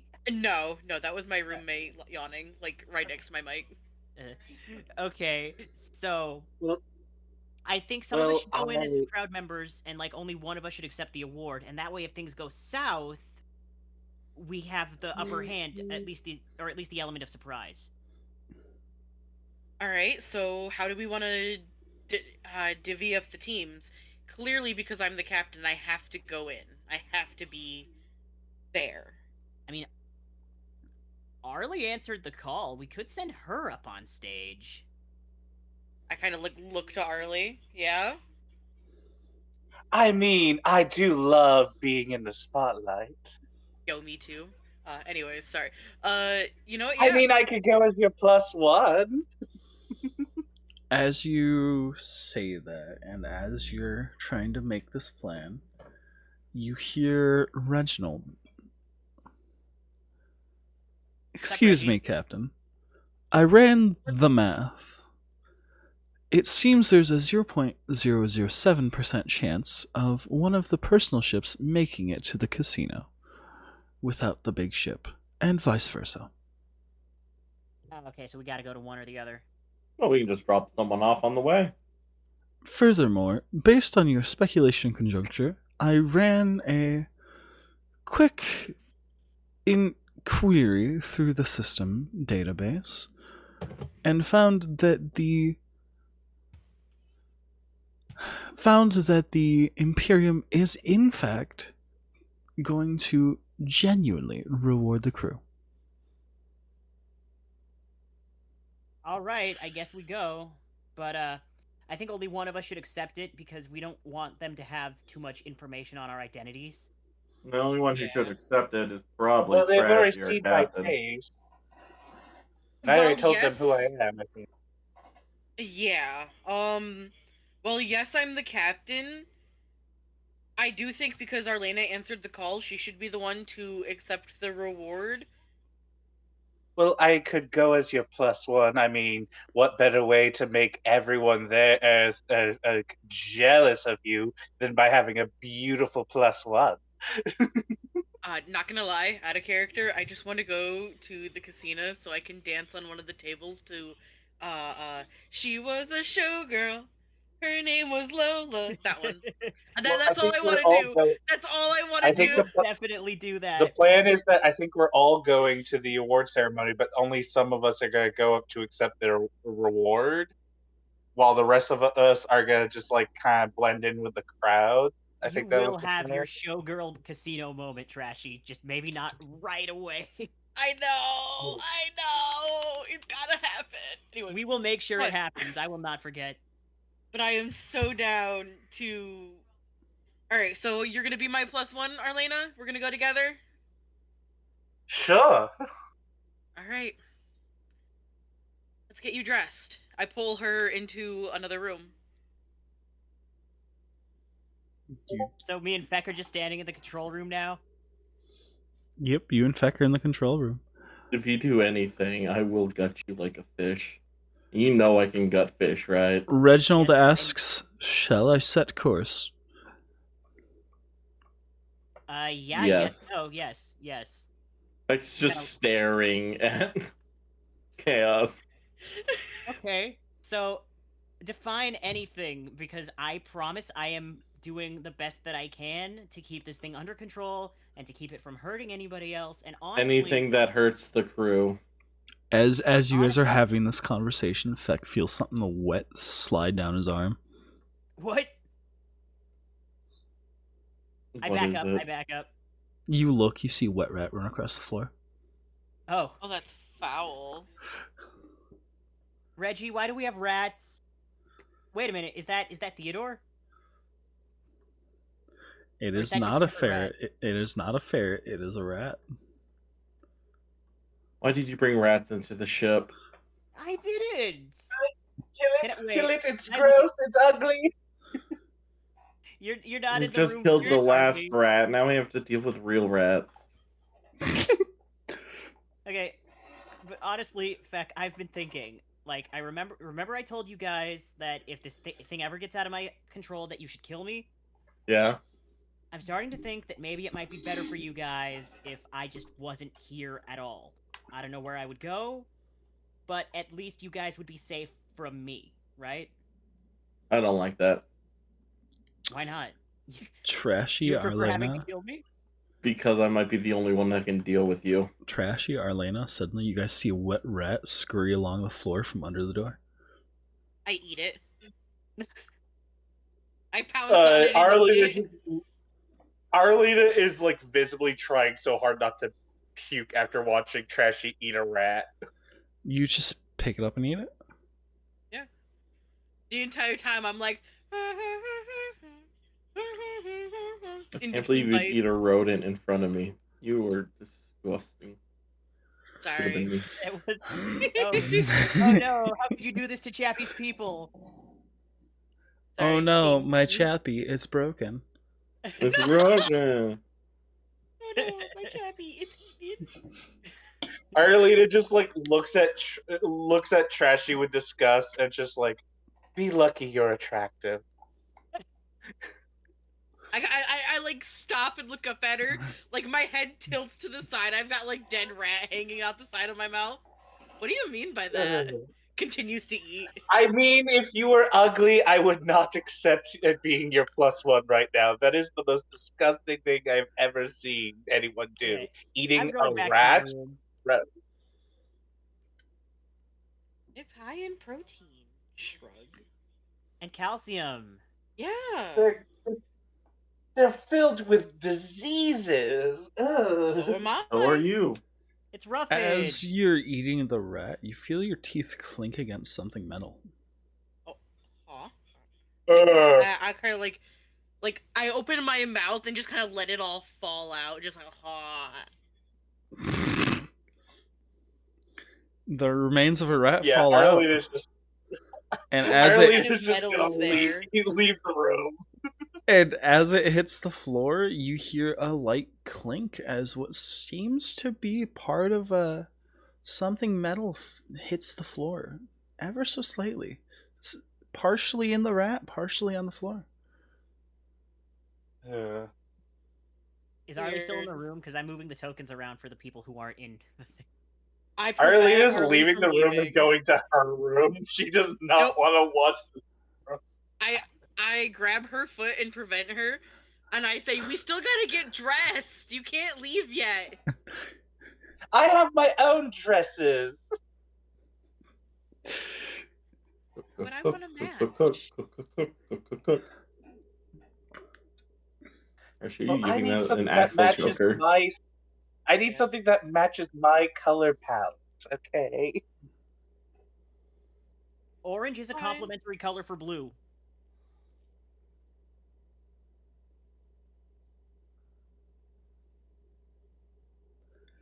Arlena has like no blue on her. Twuck, you Oh, and you're talking about trash. I both thought the same thing. I thought Trashy would have the tail hanging out and just go. Like spaghetti. Eat the spaghetti rat. Are neither one of you gonna investigate the metal thing? No, Oh yeah, I'm waiting to investigate the metal thing for sure. Okay. I cook it the food. Yeah. Yeah, I'm gonna go to my room and like hang out with the bear that used to be Helmy's. So you're gonna take a look at the metal thing, right? Yes. You find what seems to be a very small USB. Oh. Huh. I kind of pop it, like, I pick it up and I pull out, like, an old laptop or something, and I kind of pop it in there. I was gonna say, this is like super old tech for this era. Yeah. Like, I go into my closet and I pull out a laptop that's just, like, covered in dust. Absolutely coated. Has never seen the light of day in years. And I'm like... Okay, that didn't work. And I just kind of brush off the dust and I maybe try and plug it in. I don't think the cords kind of match, so if they don't, I kind of hotwire it. You find a way through sheer persistence and sheer will. And you plug the USB in. And I have to make a will save personally not to rickroll you. I was waiting for it. You plug it in and you see what seems to be a diagram of some sort. Oh. And it's all sorts of funky numbers and wacky stuff. And while you learned what you'd learned, it's out of your area of expertise. But if you had to make an educated guess, you'd say it looks astoundingly like a certain AI buddy you had as a robot. Hey, yo? And there's a lot of funny words and numbers that don't make sense to you. But there are a few that are setting off red flags. What are those? I don't think you speak the languages necessary to You're probably right. Because I don't think you speak Saurian. You should learn. Right now. Absolutely right. Do any of the words look any kind of familiar? Only a few that are more or less universal code words. And not like code words as in like, oh, this is a secret. Code words as in like, Uber. this Words of is code. Python or that kind of thing.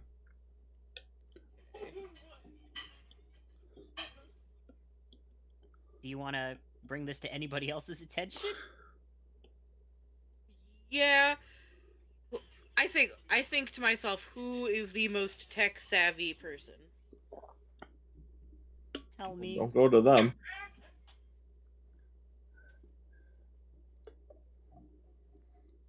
Or Vincent, but Right? Vincent has to go.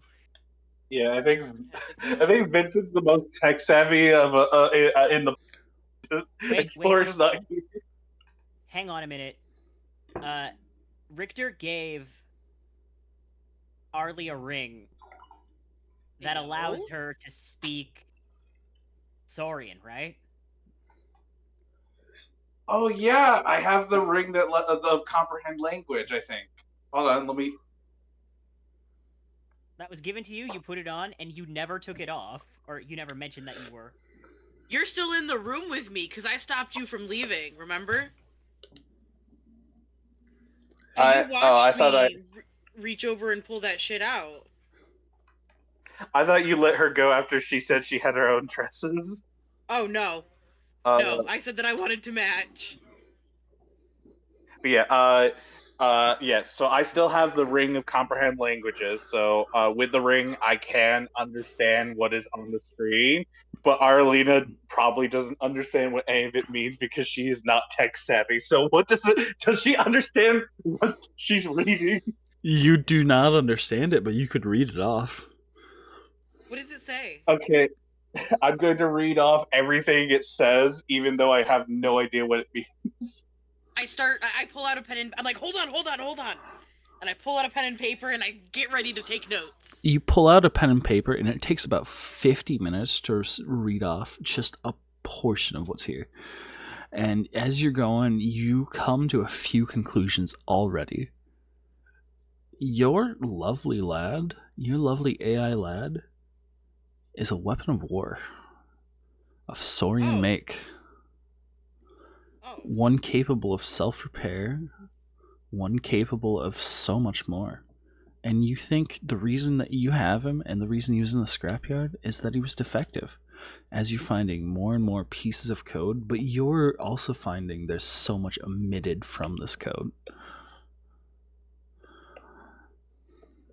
already. And it's not even your best area of expertise.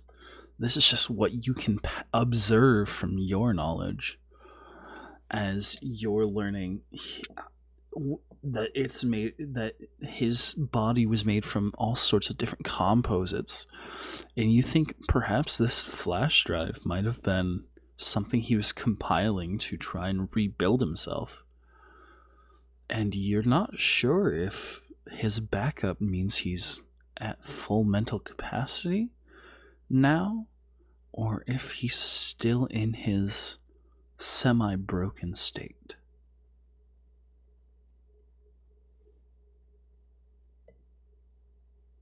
Beck walks in with tea. It's tea time.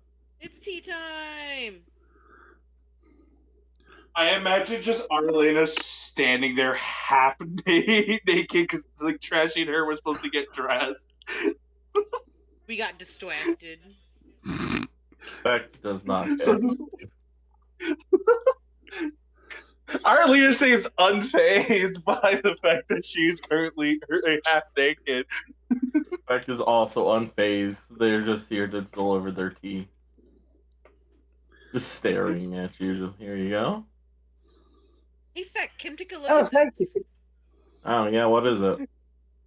I don't know. Looks to be like technology of some kind. Of my pay grade. Okay. Why don't you have our robot buddy read it? You know, I think that's a good idea. I take the USB and I tuck it in my bra, and then I'm like, okay, it's time to leave. And I kind of like shoo feck out. I'm like, all right, Arlena, let's get dressed. I do have a few dresses that I think would work, but you said you want a match. Yeah. Pulls So out I go in my closet and I pick out my dress, and then I push Arlena to her room, and then she can go pick out her dress. pulls out 2 trash bags and a pair of scissors. Please no. Project Runway Space Edition. Oh my god. After like Arlia gets dressed, she'll like come back in like a green dress that like brings out the natural green color of her eyes. The biggest notice about the dress though is it shows like way too much cleavage. Titty.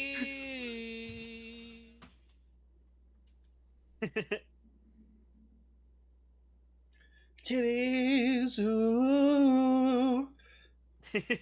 But yeah, Arlena just comes back wearing this dress that shows off most of her titty, and she's just like, I was thinking something like this, you know. I don't know. It might not be good enough. I like it. I imagine the dip in the top of the dress just goes all the way down and stops being a dip just below the navel. Oh, Why that stop would be there? good. Oh my god, it stops right below the belly button. No sleeves. What's holding it up there? Nobody knows. The sheer power of her boob. I imagine there's like suction cup like on the inside of the dress that just sticks to her tits to prevent them from coming off. That is a Game's thing. taking notes. That is a thing. People use like tape for that. We Yeah. sell it at my job. Hi. Take the coaster. But yeah, Arlena's dress defies gravity. I'm gonna step out of my room with the bear, be like, oh hey, did I miss tea time? Yeah, in fact, would probably have left your tea like outside the door. Oh hell yeah. And I take it and then I like sniff it to make sure there's nothing weird in it, and then I drink it. It's your average goblin tea. Oh good. Oh no. Arlena takes like one sip and immediately spits it out. You do that in front of Fact. I don't We're think gonna you're have still this- in the room, so no. Good. We're about to initiate PvP. So there's probably not a way to put this up for chat, but Trashy comes out wearing this because I already had the image. Oh, that's awesome! Badass! She has like little badges that signify miniature battles that she won or stuff like that, decorating her hat and her chest. Yeah, I remember this design when you first posted it. Between all the 3 pictures of you in our text chat, I'm just picturing like the Final Fantasy X-2 dress sphere system right now.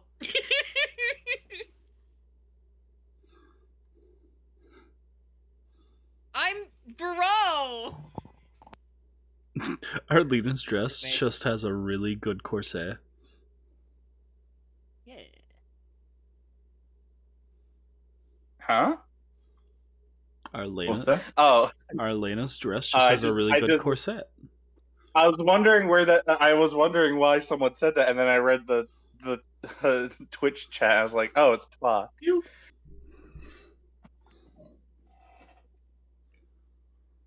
I mean, she'll probably have like a fishnet top underneath her dress, so that any skin that is exposed is just covered by fishnet.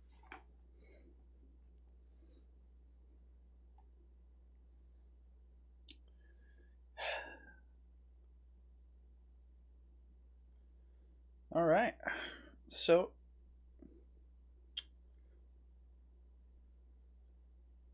I guess time passes after that Yeah. as you I kinda- guys I kind of wish I hadn't missed out on the code thing. I mean, we could show the code to you, like once you like get out of your room, but like, I am out of my room. I'm in the hallway drinking tea now with a teddy bear. Yeah, come, Chaos, come see this code. Also, check out our dresses. While you guys do Okay, that, first Feck's of all- gonna hang out with Penelope, check on how she's doing That makes sense. with Okay, tea. first of all, absolutely fabulous. Love it. You guys look amazing. And then he thinks about the fact that he's been wearing basically the same outfit, and in fact, he just has like 3 copies of the same robe that he changes out when they need to be washed. Anyway, what's this thing you were saying about a code? It's Trash is I muted. don't really understand it. Trashi. Yeah, she's muted. I think roommate was being noisy. Trashi is dead. So, you could show me the notes, though, probably, right? Yeah, it's just Arlia would just point at the notes. Trashy wrote down a bunch of this stuff. I don't know what it means. Okay, so I read the notes. Do I learn, like, basically everything that Taiga said that they learned from the notes? you would see the notes. I think a lot of it would be lost on you. That's a good point. He's not that tech savvy. What do these pertain to? Where did you get this information from? From some weird thing that Trashy plugged into this really old machine. I think she called it a lape tube. Ah, a lape tube, huh? And he looks at it and he's like, oh, Yeah. yeah, it's kind of like a book. I think Yeah, it's weird that I'm it has familiar this- with books and I don't know what a laptop is in this futuristic space setting, but okay. I mean, it has this weird symbol on it of an apple with a bite mark out of it. It's kind Oh, of yeah, we weird. saw I don't know that. what it means. We've seen that before on similar things.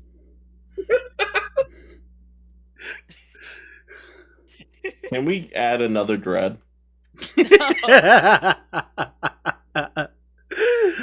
uh,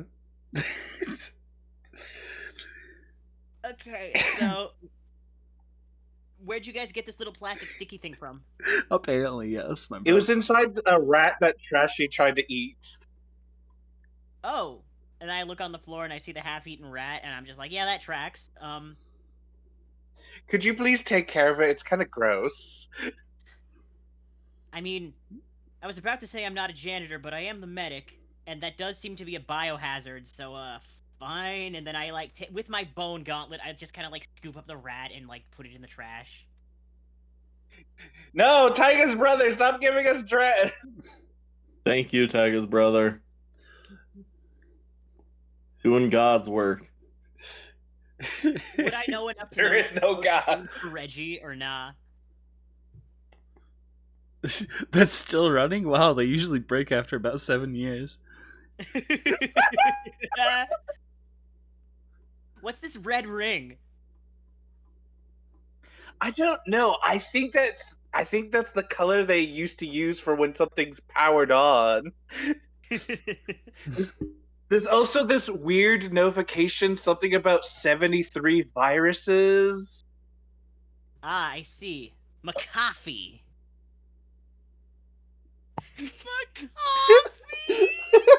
Can we add 2 more dreads? No. Alright. Chappy, fuck Specifically for chaos? off. Alright, Captain, what so- is this?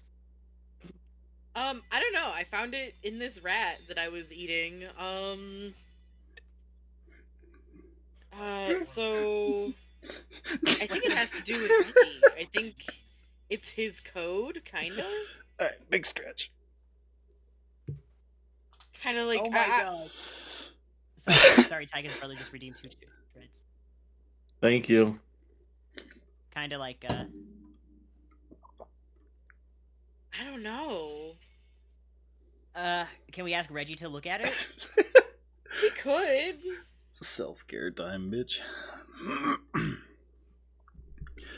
Arara.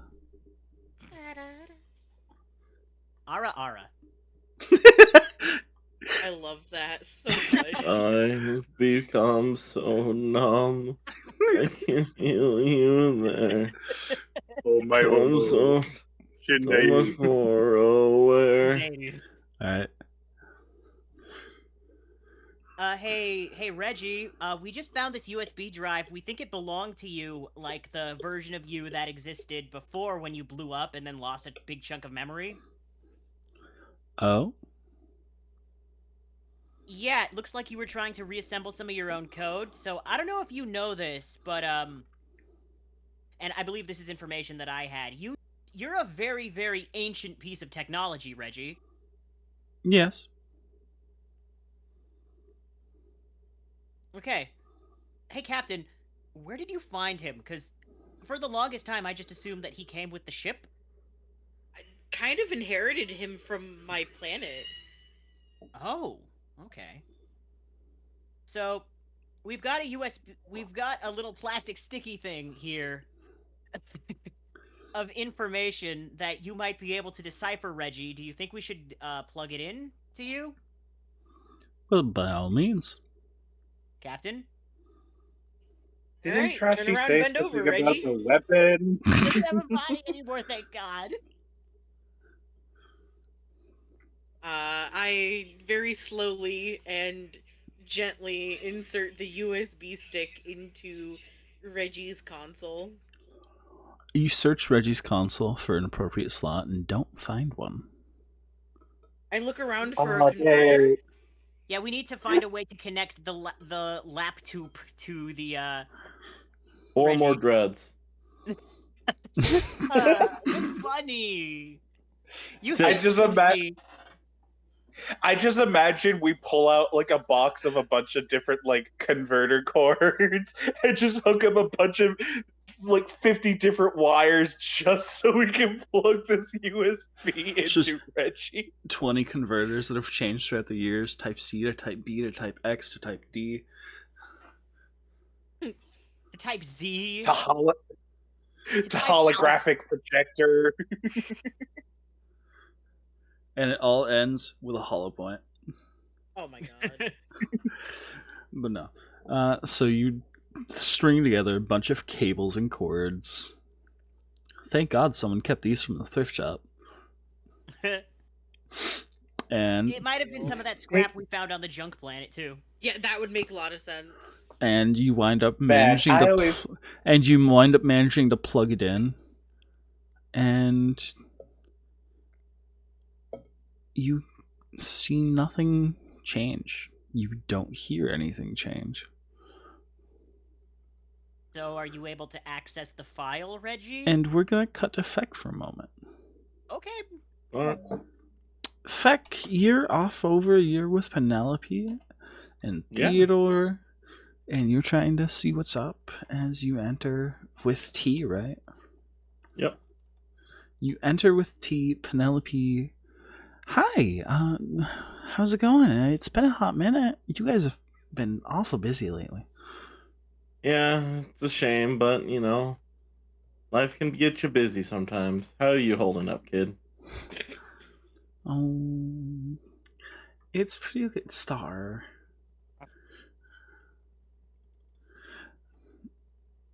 It's... 10 more dreads, Star.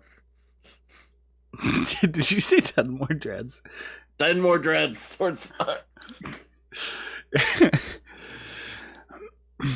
Where's the laptop fans start? I'm pretty okay, but Theodore's been sick lately. Oh? Do you know what's up with him? I don't have any idea. You guys, after the race, when the planet came close and Theodore got really full of energy and just kept doing weird stuff, and now he's not feeling good. Poor little guy. And you see Theodore curled up in her arms, and it looks horrible. Its fur scraggly. It looks like it's panting. Okay.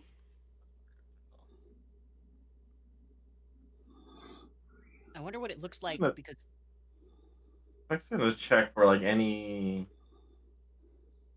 other signs, like any open wounds or anything like that. You don't see any open wounds. You don't see anything out of the normal outside of its fur being scraggly and the heavy panting. That's strange.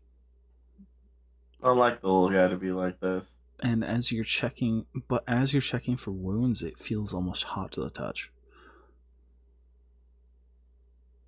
Thank you. feverish. Yeah, is it feverish hot or like hot hot? Feverish hot. Like, it's definitely a lot warmer than it should be. I am a medic. And this has been happening ever since we got close to that planet. Since that thing went away. What? Hmm? Where did we get Theodore again? I'm trying to remember. It was So with Penelope when we found her. yeah, on Doll, we went down into the. You weren't there for most of this session. You showed up like near the end. We Yeah. went down into this sapphire cavern where this cult was trying to summon probably a piece of the thing that's in me, the one that must be made whole. We got to an area where the first thing that we saw was a Jabberwocky eating some cultists, and then Penelope was crying and all scared and fought the Jabberwocky. You showed up and helped us beat the Jabberwocky, and when we beat it, turned into Theodore and ran back over to Penelope. Yeah, I remember that part. Yeah, so that's I when just we missed got the cult stuff. Yeah. So it's also like a portion of the entity, or it is it.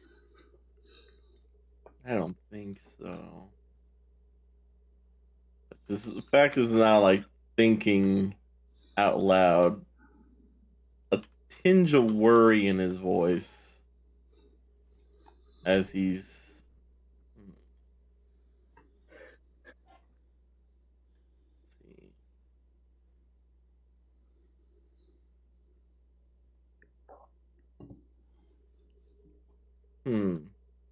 Beck's just kind of staring down at Theodore. There seems to be some concern on his. You know what? Actually, hold on. He can do this. Oh. It seems sick, right? Mm-hmm. Yep. I just remember he got this now. Let's see, how many does he have? Also, you might remember after we all had that collective nightmare, Theodore was cowering in the corner, and Penelope said that he was afraid because the thing was getting more powerful.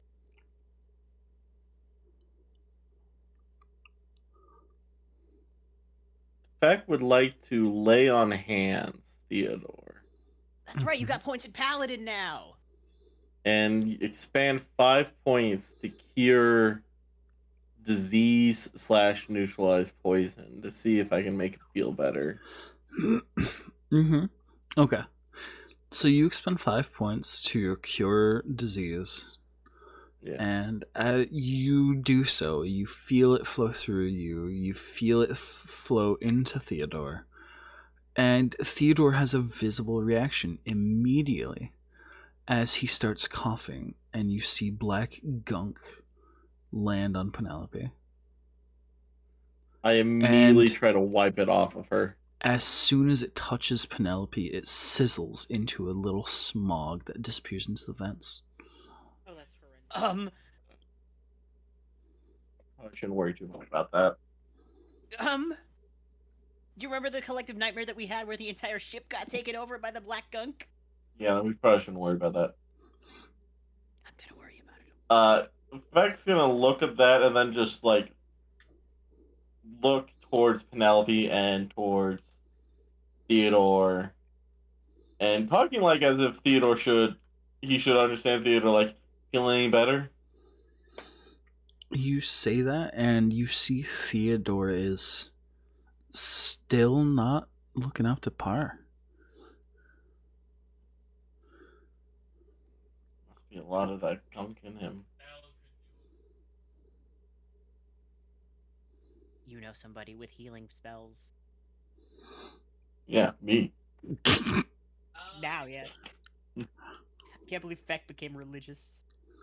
It's not religious, he's just devoted to his captain. Yes. Yeah. Yeah, paladins technically don't need to follow a god to get their paladin powers. Only Yeah. They clerics just need to be really have to devoted. follow. Yeah, paladins don't need to follow God. They only need to swear an oath. Infect swore an oath to Trashy, Yippee. their captain, Fex swore the oath of the thick cheeks. Let's go. and vengeance. What more do you need? Oath of throwing it back. Yeah. Fex's gonna go talk to Penelope now. Like, did any of that get into, or did it just touch you? She shakes her head and says, I don't know. I didn't. It didn't seem to. Gonna check her head just to see if it gave her a fever at all. She seems perfectly fine, perfectly healthy. If anything, she's suspiciously healthy considering the circumstances surrounding everything that's going on. That's fine. This is because she eats 3 square meals a day, prepared by a wonderful chef. Damn Keeps right. them healthy. Mm-hmm. Keeps them kids healthy. All right, that's I guess good.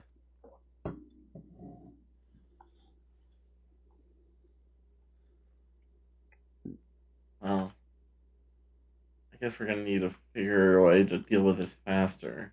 I'm gonna need to go talk to Chaos about this. So we're still in the room with the console and Reggie, right? Yeah, you guys would be just about finished plugging stuff in at this point. He's gonna give Penelope the rest of the tea and say, like, hold on, we'll do our best to make your friend feel better. And she nods and she says, "Thank you."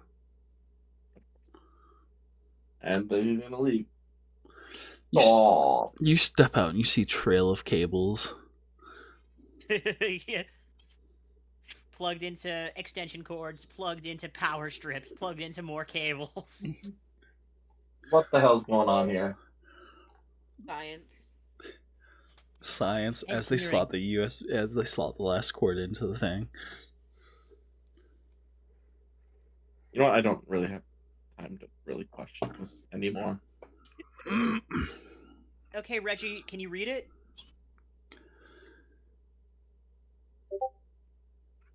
Silence. Ooh, fancy.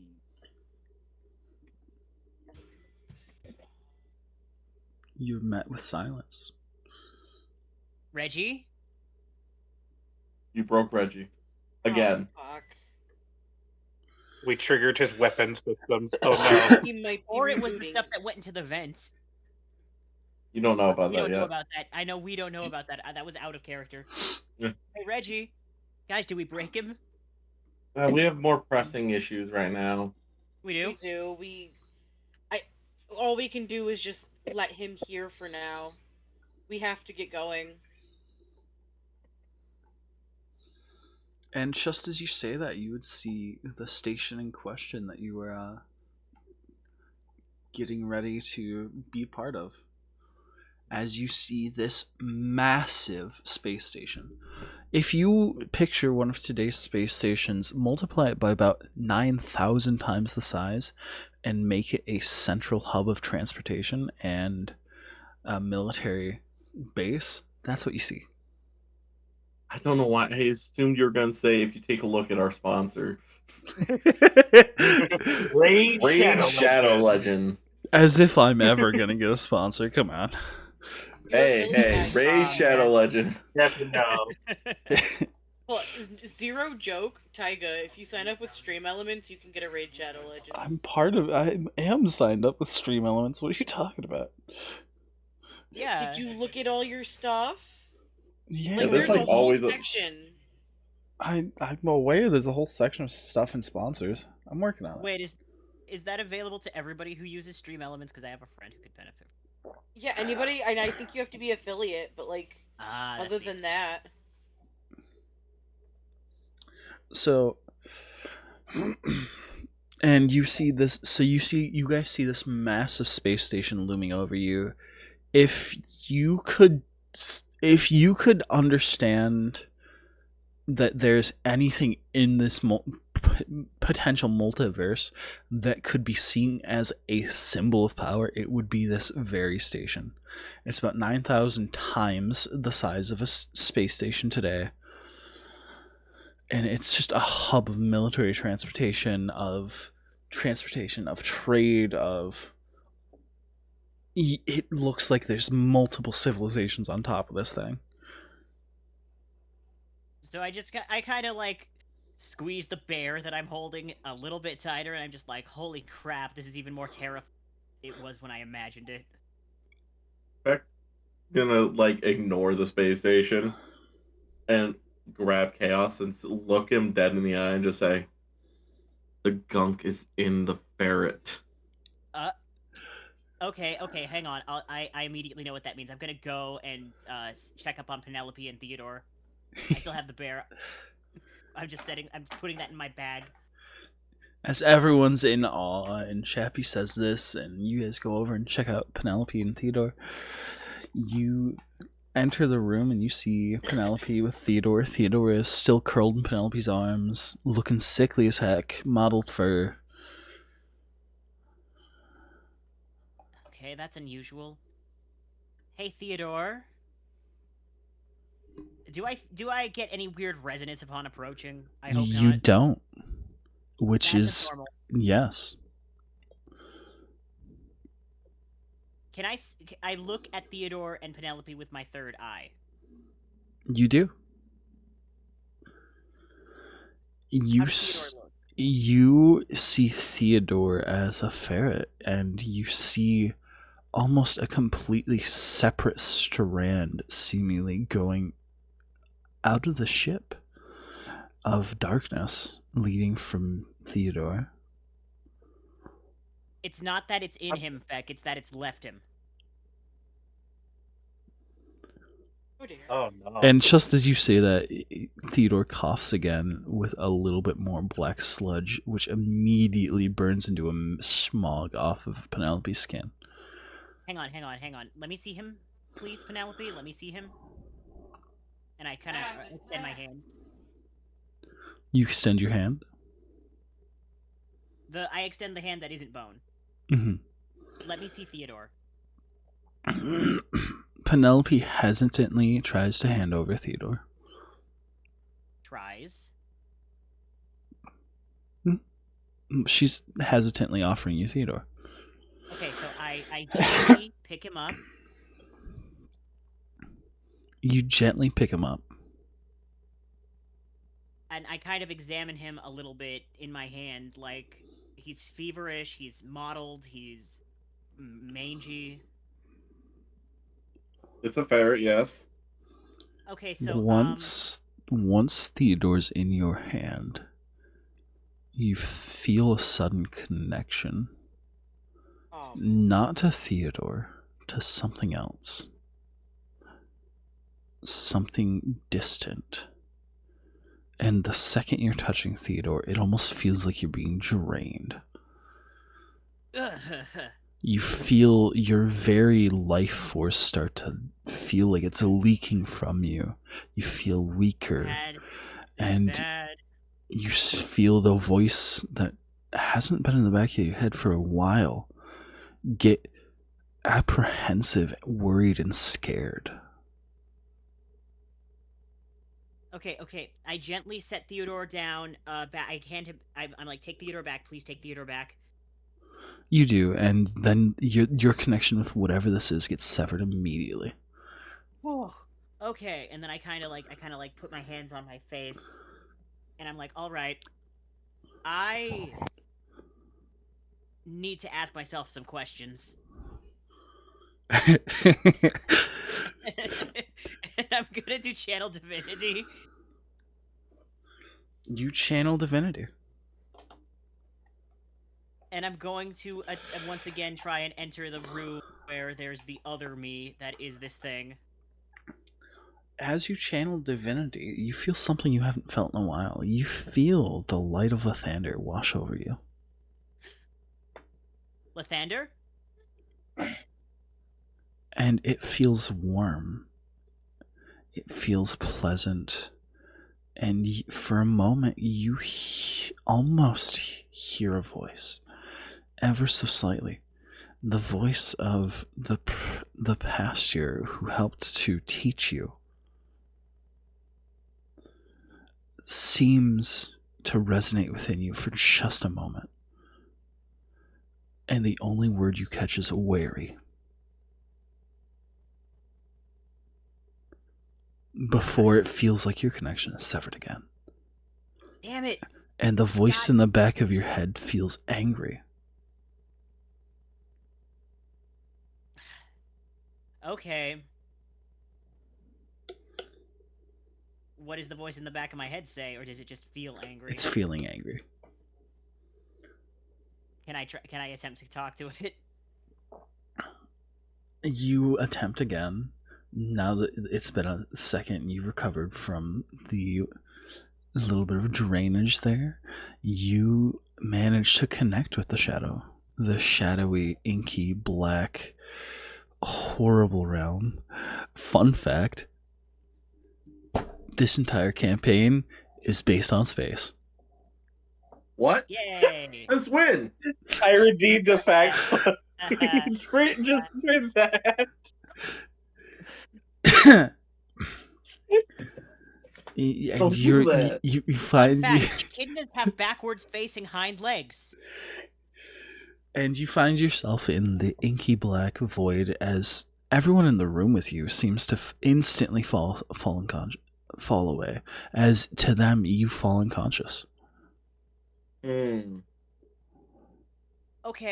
Oh no, he's dead. Well, time to bury him. And you think that you're about to talk with yourself. I attempt to. But you don't see anything.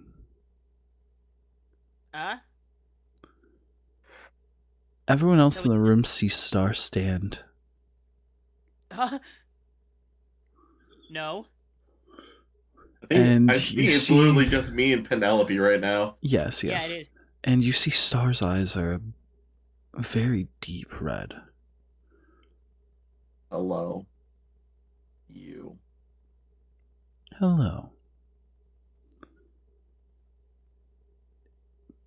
Star cracks their neck and says very clearly,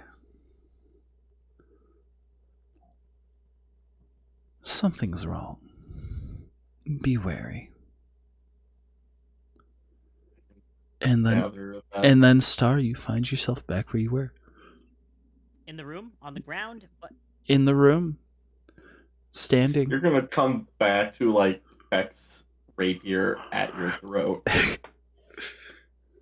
Whoa. And I take a step back and I put my hands up and I'm just like, okay. No, you're back. Yeah. He presses it slightly harder against your throat. Not enough to puncture you. You weren't here. Don't worry about it. Okay, can you stop poking me? He puts away his weapon.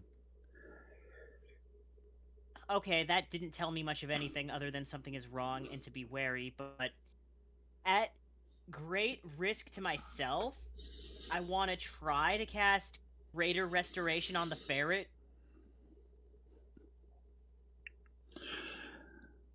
You cast Greater Restoration on the ferret. And as you channel the powers, holy and unholy, to try and cure this small animal of whatever ailment is afflicting it, you find the power pass through you into the beast. And it coughs once again, showing an immediate reaction as it coughs and coughs and coughs.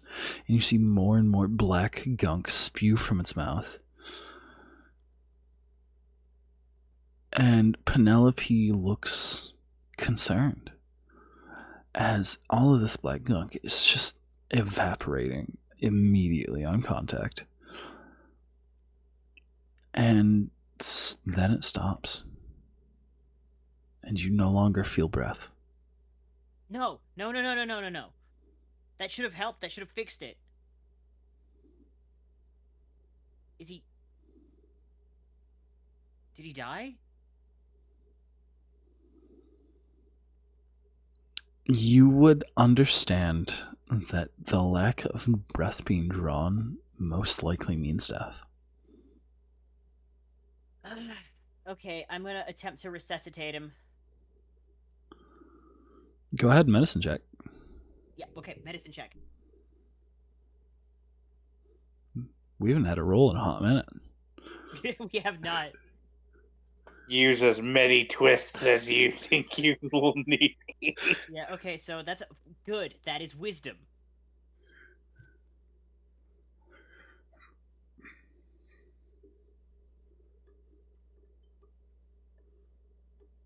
Where's my d20? There it is.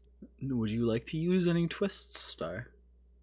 Yeah, I am going to use 3 twists.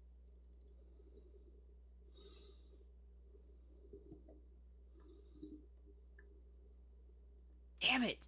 Okay, so that is a total of plus my proficiency. That's a 14. You're giving this little thing CPR, and you're basically doing baby CPR. Yeah. And you're trying your best to resuscitate it. You're giving it one thing after another. Do you want to dump a healing spell or two? Yeah, cure wounds, spare the dying.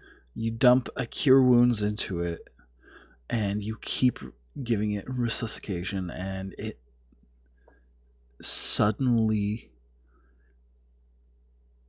seems to come back up. Oh? It's breathing again. And you see Penelope's crying.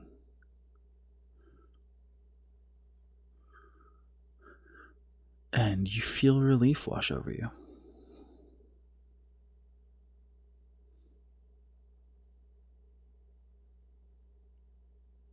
So I kind of sit back and I'm like, ugh. Mm-hmm. And the ferret seems to be alive.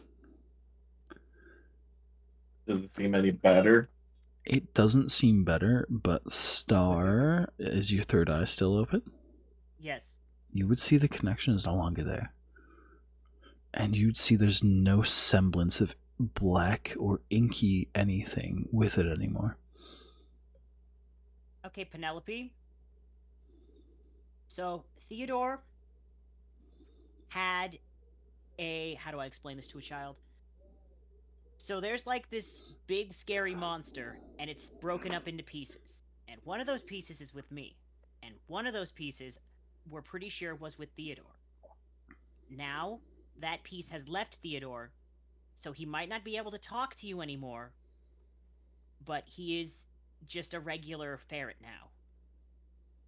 We think. She nods. She nods along.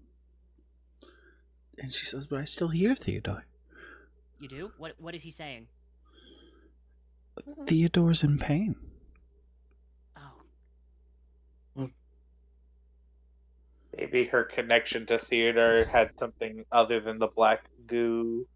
But She might be a druid. the voice isn't coming from Theodore. Where is it coming from? I don't know. Do you think the voice might be coming from within you? No.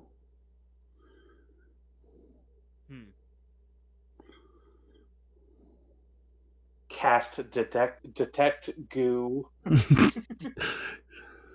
I could detect magic. Beck would like to. Okay, buddy. Aw.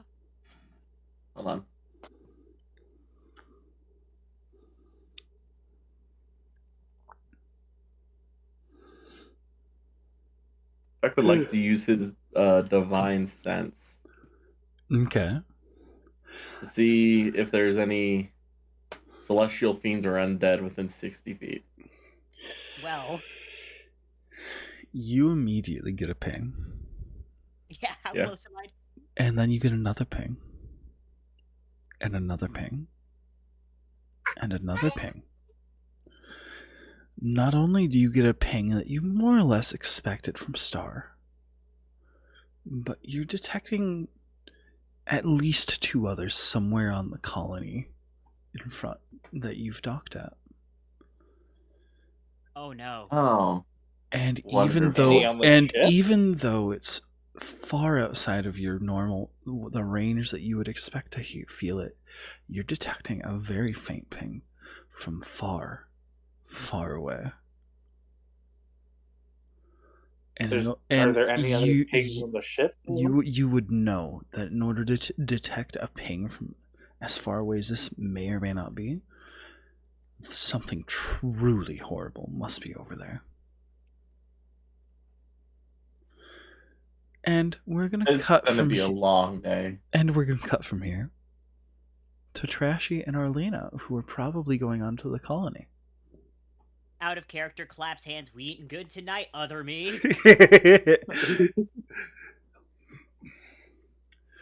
So Trashy, Arlena, you guys just arrived, and you would see the massive station through the window as Feck and Blue are going off to do their own thing. As we get onto the station, Arlena's like just gonna lock arms with Trashy, just like pretend like acting like Trashy's very tall elven girlfriend, even though they're just us going as friends right now. I am literally like 2 feet shorter than Arlena. Yeah, you're 4 feet tall. How tall is Arlena? Hold on. I don't know if I wrote it down on my character sheet. Let me double check. If Arlena's 6 feet, then she is literally 2 I feet know taller she's at than least Trashy. 6. I know she's at least 6 feet. I know that much. Okay, I did not write it down, so we'll say she's like 6'2" or 6'3". I don't know, 6'2". Sure. Aw. Dang, Arlena's as tall as me. Oh, this is great. She's half elf, so she's gonna be taller than most normal people. She's half elf, and she was also managed to pass as full elf for most of her life. Exactly. Yeah. So, so you guys get off, and you're linked arm in arm. As you look around, you see there's plenty of people here where you guys got off. It looks like a little hangar docking section. Kind of like the entrance to what you would be like a planetoid domed city, but it's all on a station, and it's kind of crazy. And you guys are more or less stopped right after you get off and asked your identities by a set of guards. Lie a lot. I can't lie. Arlie doesn't have to lie, but you can pretend to be anybody. I'm assuming people on this in the Empire know who Trashy is if her planet is like in alliance with the Empire. Oh, I forgot about that. Yeah, I am royalty, and it is unfortunate.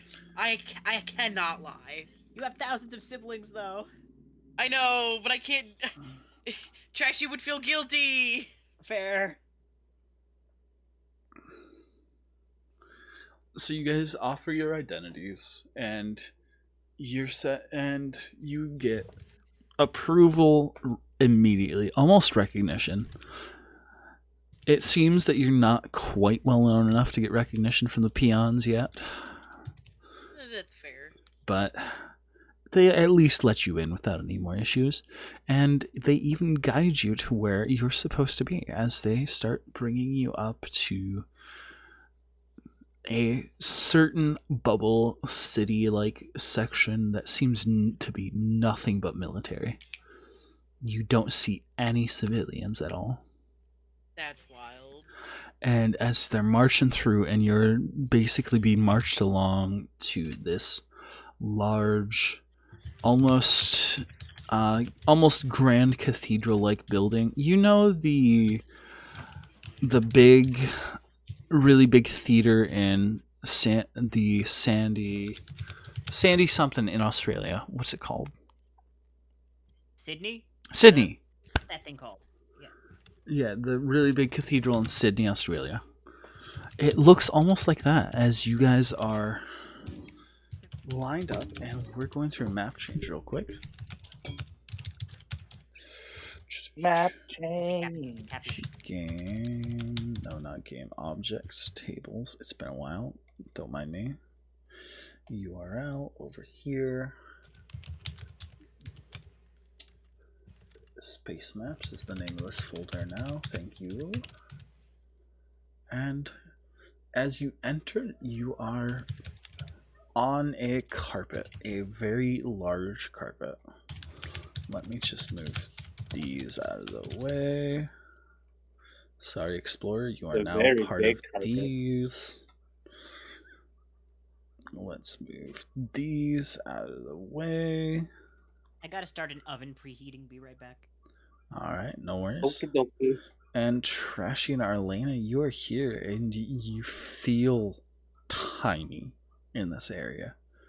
Oh yeah, I don't doubt that. Like, you feel truly tiny, especially since as you enter, you see 6 of the dozen knights. You know, the knights, the giant mechs that destroy planets, lined up.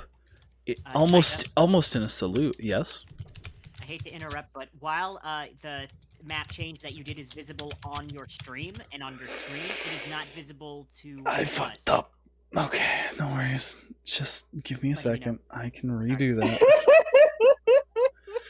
Yeah, I said it's been a while. Cloud? Yes, Cloud. Did I hit local on accident? I must have. Because like I could see the map, and I was like, oh yeah, everyone can see the map. And then when Cooking Stars said no one can see it.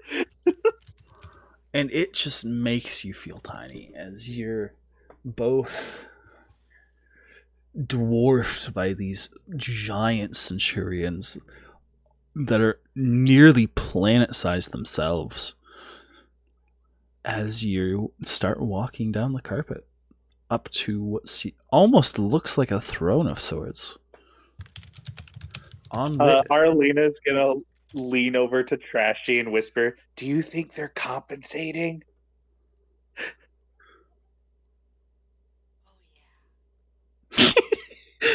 That was so quiet. Oh, did you hear it? I did. Yeah. Okay. Yeah. Barely, but I heard it. That, oh yeah. And as you finally reach to where you can see who's sitting in the throne, you see a absolutely ancient looking human. Like, you don't know how this person would be alive. They're skin and bones, they look ragtag. There must be something going on here to be keeping this man alive. He looks centuries, if not millennia old. He's a lich. And oh my god, it's the Emperor of Mankind. I was We're in about to say Warhammer. that. I was about to say, oh god, it's the Emperor of Mankind. Give him a text-to-speech right now. Hell yeah! And he slowly raises one arm up and says, "You saviors of this distant planet that we almost destroyed. Welcome to the Grand Hall, and be known your valiance and courage have been noted, seen, and understood. You are deemed your own knights, Whether you are a part of our order or our system or not, you prevented catastrophe. And for that, you shall be rewarded. The grandest reward we can offer without overextending. And he waves towards you guys, almost gesturing for you to turn around. And if you turn around, you would see one of the knights move towards you and kneel down, presenting a chest.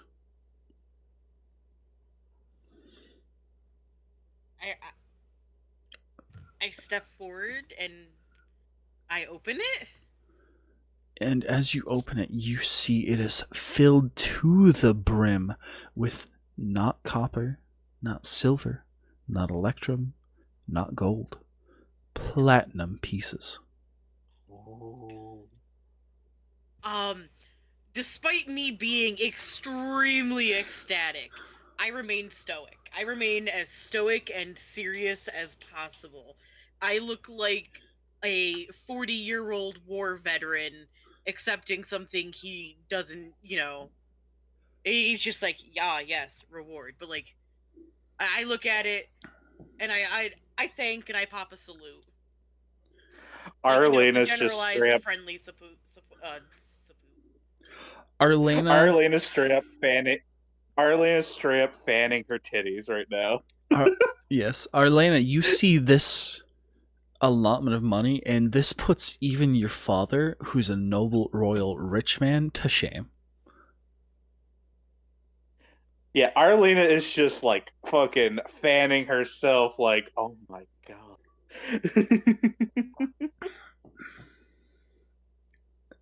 And the man on the throne says, very simply, it is the least we can do. The lives you've saved are worth so much more.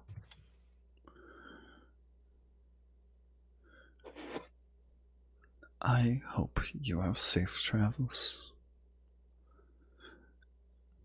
Fare thee well. Once again, I salute, and for aesthetic and cool reasons, I take my halos and I put it around the chest, and I kind of like have it to like carry it to the ship.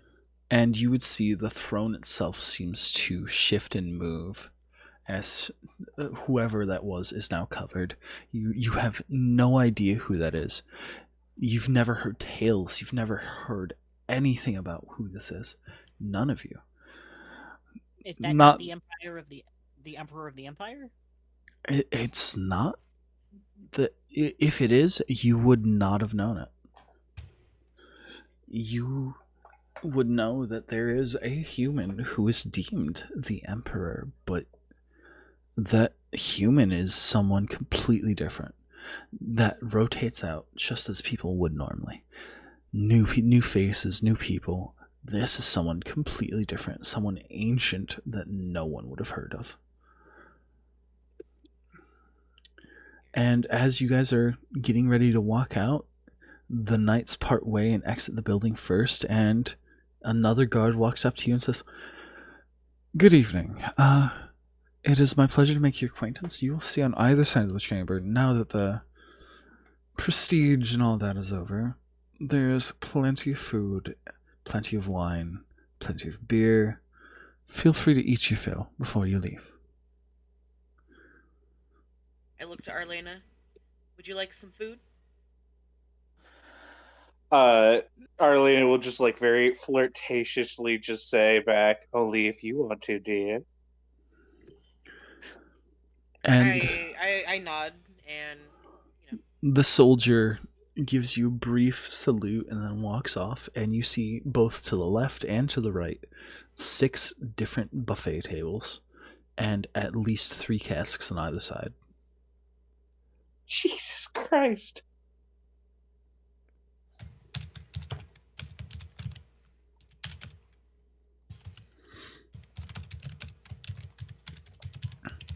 There is not joking. Enough food here to feed a large army. All right. So I get my food and I sit down at the table and I eat neatly and with a fork and spoon. As one does.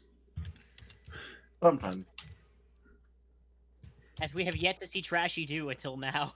Yeah, literally until now, Trashy has eaten with her hands and eaten the most foul shit. What is on Trashy's plate is exceedingly normal, like the most normal meal you've ever seen her eat ever. Mm-hmm.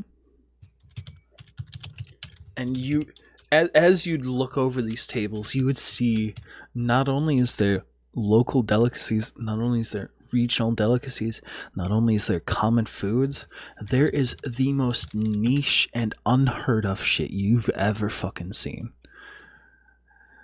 You see something labeled as Dreider's dissolved eggs. You see something. Oh, we bought one of those.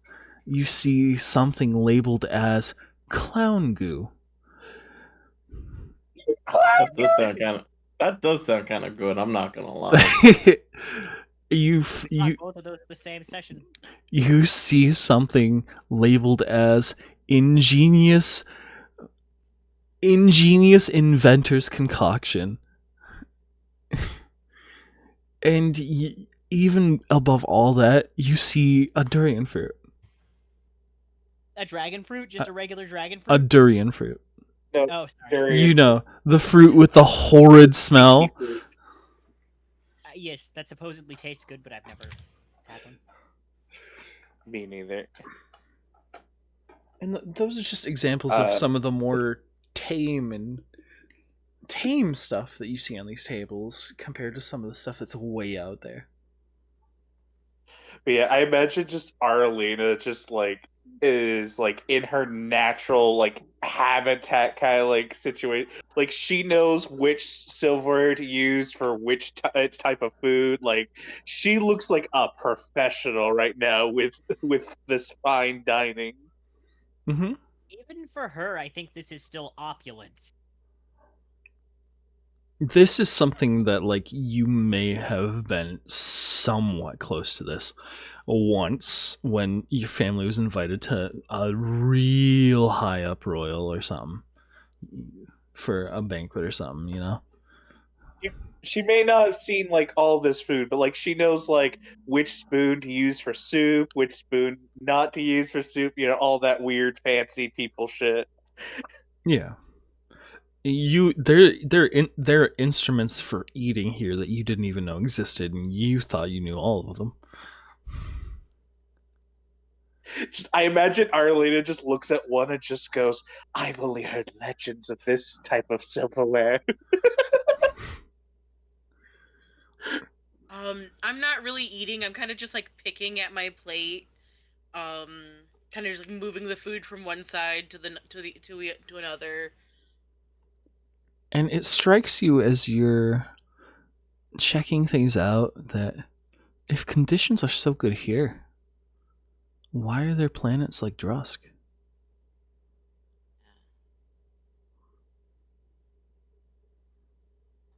Why would people that are so well off, well maintained, let things be the way they are?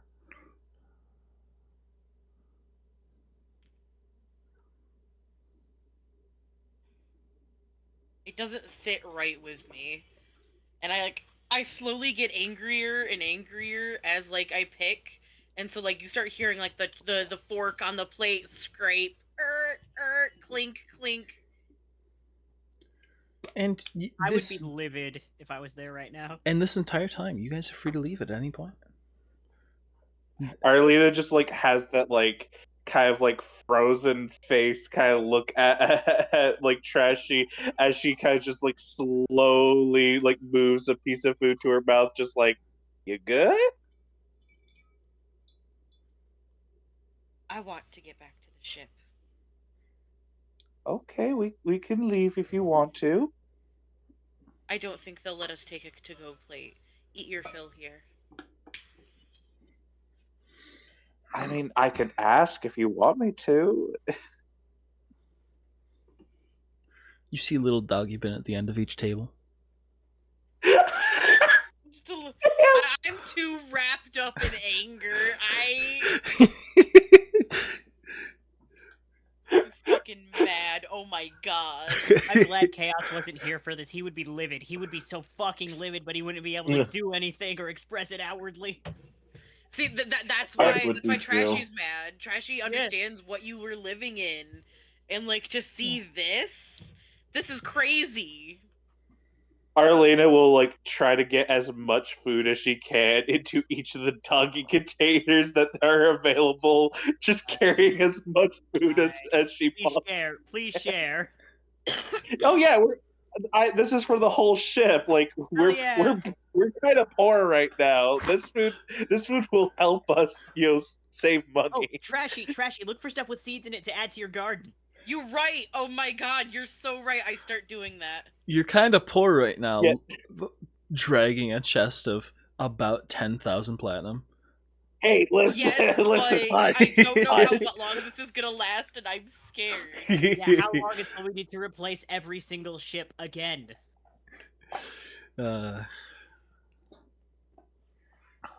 Also, Reggie's up in the air right now.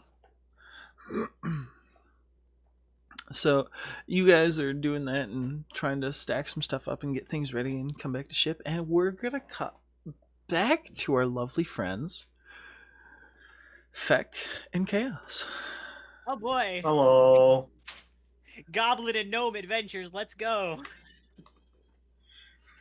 I stab Chaos. No! What did I do? Hi, buddy. Hello, child. Yes. I give you a kiss. Here you go. You're welcome. All right, we're back. We're so back. Yay. I will switch maps because we won't need this map anymore. Just give me a sec.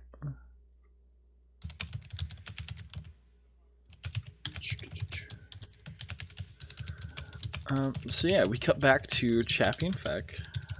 Trashy's writing a novel. Shut up. Sorry. You're right, but shut up.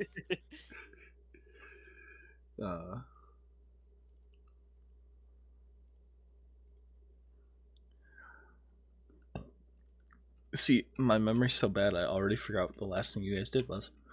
We resuscitated a rodent. Gotcha. Yeah, you resuscitated a rodent and you felt the being from afar. Yeah. We'll call it for now. Yeah, is that the same thing as the one who must be made whole, or is this an entirely different thing? It scared the one who must be made whole. Oh god, no!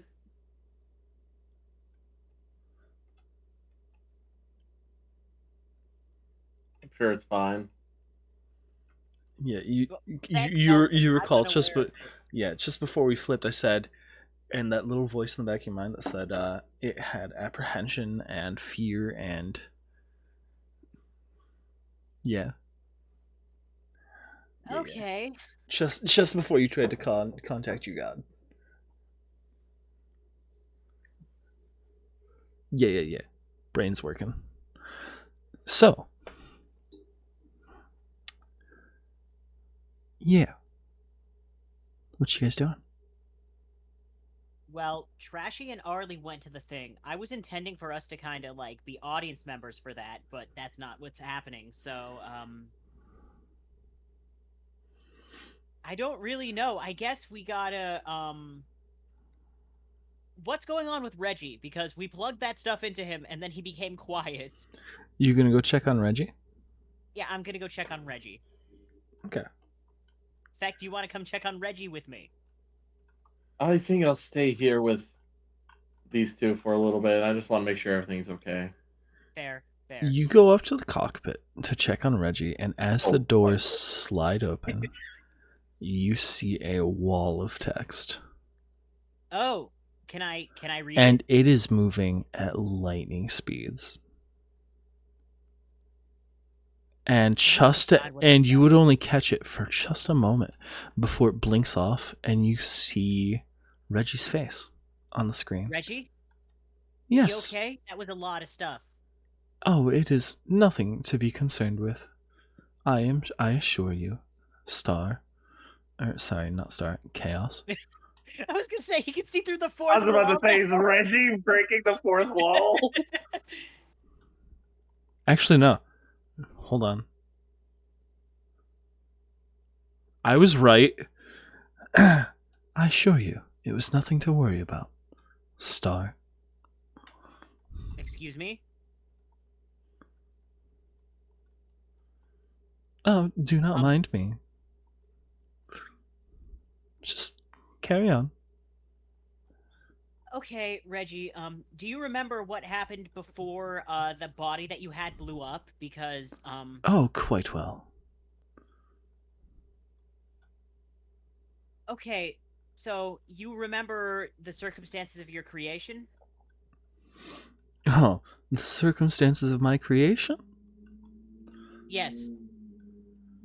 That depends on what you are referring to. The creation of my intelligence as it is, the creation of my body, or perhaps even before that, the creation of my very code. Wow,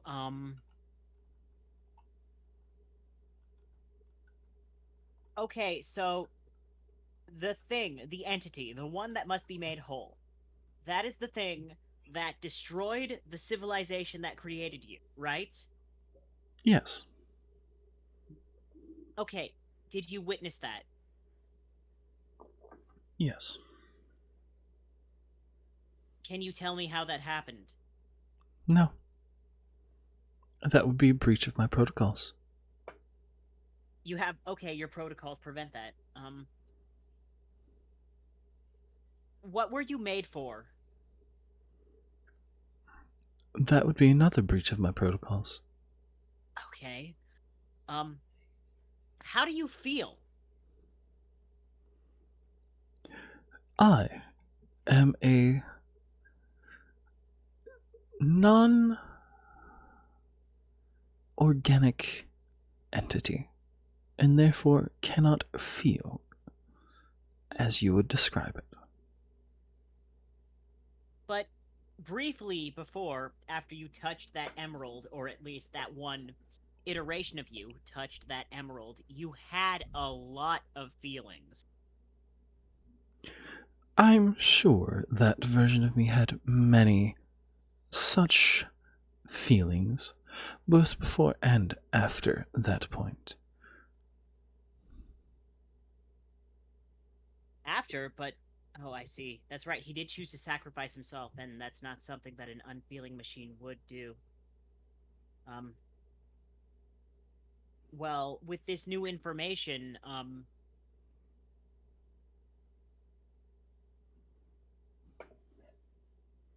are you I don't really know what to say, damn it. Somebody else get in here.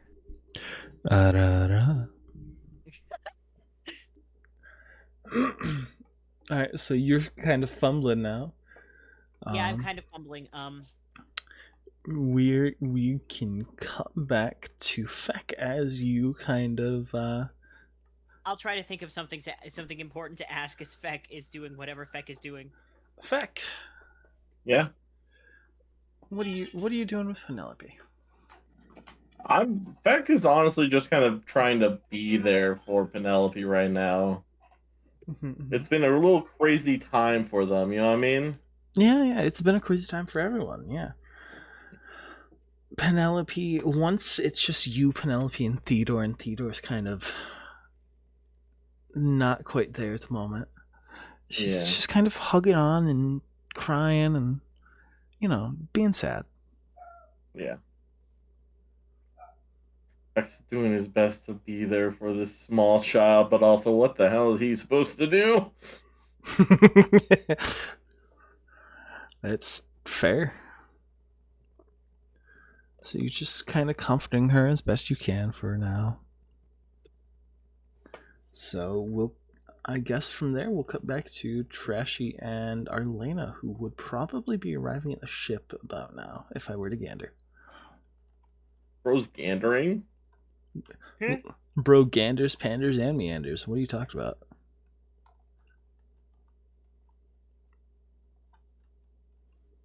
But yeah, Arlena just is still carrying a shitload of food in a bunch of like doggy containers. Mm-hmm. So the two of you get to the ship with your doggy containers and your big chest, and as you enter the ship, you hear the faint conversation of Blue and Reginald. You also hear crying from Penelope and Theodore's room, previously Penelope, Theodore, and Ash's room.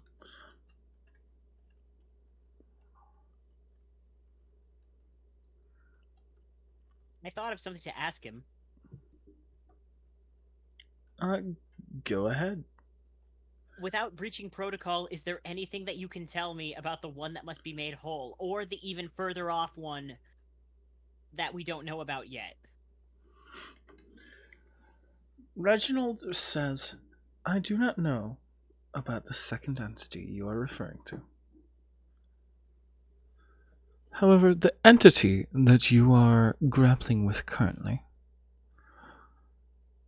is a being that was broken and sealed. Why? Why did that happen?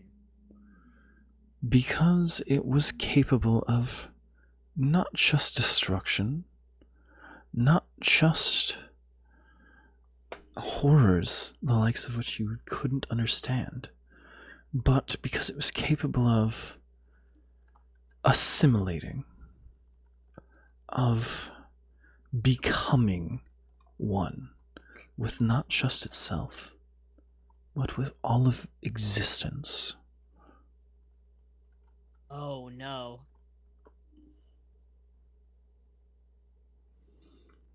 That is all I can tell you.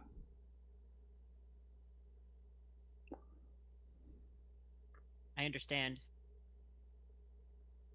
I'm going to go back and check on Feck and Penelope, if no one else is doing anything. We're back! We have tons of food! Oh? Yeah, you come out of the captain's room there, and just as they're coming on the ship, they'd probably catch a glimpse of the computer screen behind you, which would have just swapped the code for a brief moment before the doors closed, and would be zipping through it like lightning. Guys, we finished the upload. I think Reggie's smarter now, but he's also way more nebulous. Should I understand that? He's vague. He's smart, but he's vague. Oh. Well, we got some good news. The reward they gave us was a shitload of platinum. So we are now rich. Ooh. And we brought as much food as we could. Trashi got a little upset while eating dinner. Wait. Let me see this food. I'll open up the food containers and just show like a bunch of different types of food. She grabbed some of the stuff she didn't even know what it was, just so that we could, try it to see if it's any good. And how much of this was there? Oh, there was like enough to feed like an entire army. Ah. Okay. I mean, I've had big buffets, but this made some of those buffets look like a small brunch. So I look at Trashy, who I know also comes from a place of food shortages, and I'm just like, this is some bullshit, isn't it?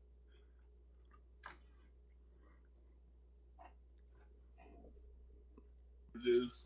Not our. Hands to Arlena, who comes from a planet of just fucking greedy people. Most people ate each other. We had both. I mean, Coas's people haven't descended to that level yet, but probably like a few decades down the line, that might be what it comes to. I'm Like Arlena's family was so rich, Arlena probably could have wasted food if she wanted to, but she never really did waste food. I'm guessing Trashy's muted. Yeah, I think so. Probably roommate noises. Understandable. But yeah, just Arlena. Arlena was just like, but man, there was these like big, weird robot things that were massive. The knights? Is Were that they what they're like? called? I didn't. Did they look like guys in armor, but giant? Yeah, and there was this really old human guy that looked too old to be a human, but somehow he was still alive, and he Wait, like said that we were heroes and shit. wait, you saw the emperor in the flesh? I don't. I don't think it was the emperor. I mean, he it isn't. I thought the emperor was much younger. You okay, This Chappi? guy looked like he. This guy looked like he was like he shouldn't have been alive, and yet somehow was still breathing. Huh. Noted. Like, imagine if a human somehow reached 200 years old.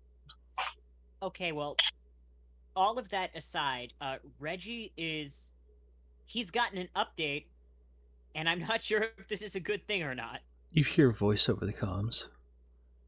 My data indicates that the person you're referring to would be Archgeneral Zern, a human born in the year of 1901 BC. What? What year is it now? A couple millennia after AD.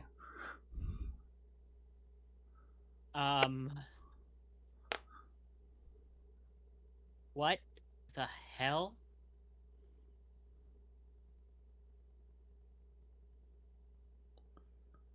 So Chaos just kind of like wide eyes looks at the ground like um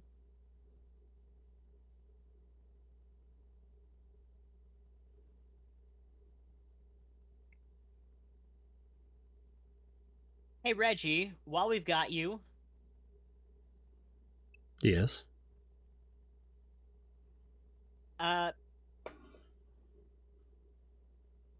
you mentioned that the origin of your code and the origin of your body and the origin of your intelligence were all different things, right?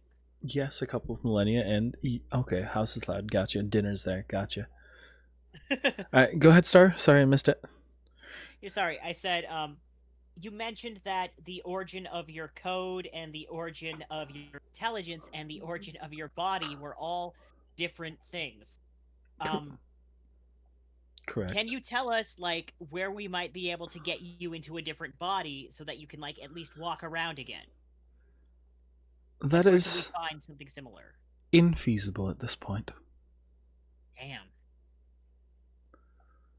Unless one were to be built, which would require many different components, composite materials, and special equipment.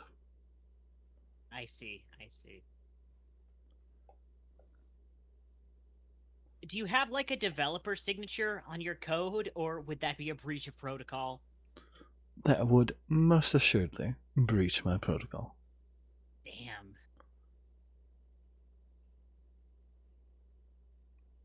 However, there is nothing that would prevent me from giving you a likely location where there may have been a factory once that no longer exists.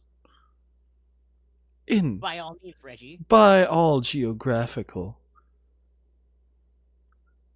anomaly, since it doesn't exist currently, I would not be breaching my protocol. Hell yeah. Give us the coordinates. Please. And he does. He gives coordinates to what seems like a completely desolate asteroid. Not even a planet. Okay. And you would identify it right away as being in one of the most dangerous sects of the universe. Why dangerous? You would identify it as being in the Inferion Belt, which is a belt of asteroids and stars so close together that the gravity is on par with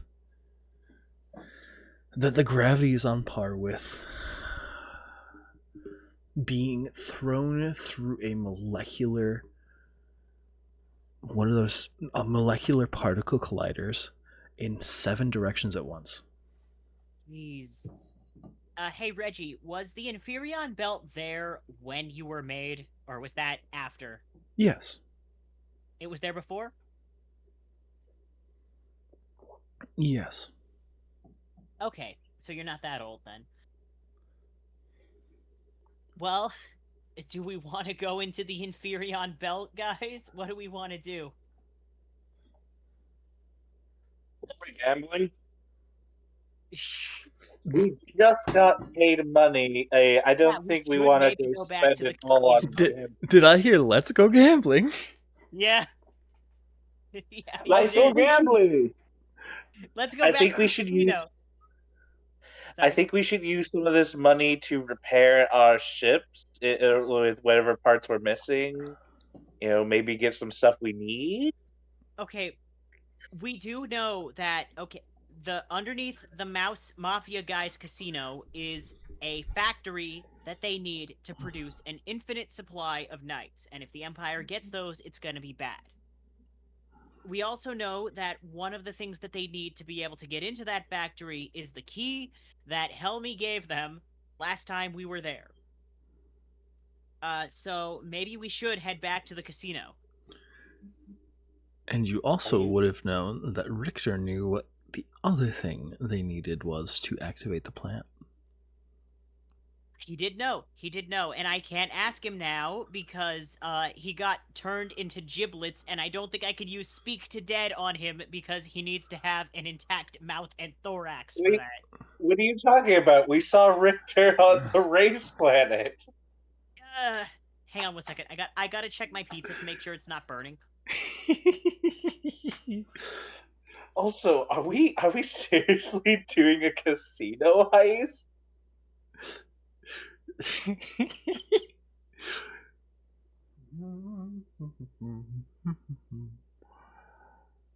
I'm so glad. Like,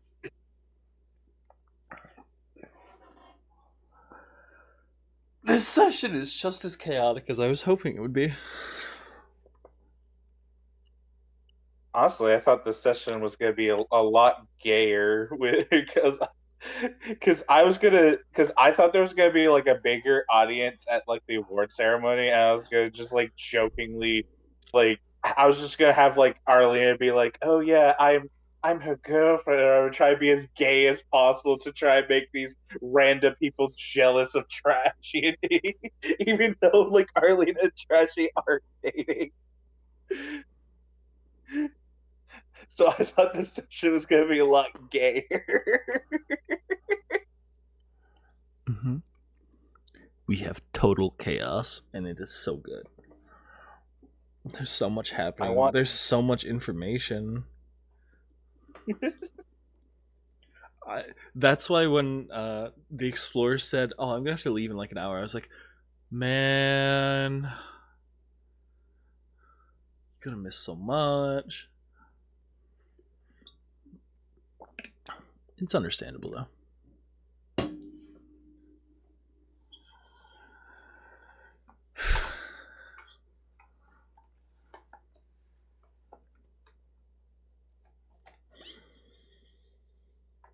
Man, it takes so long earning channel points on Twitch.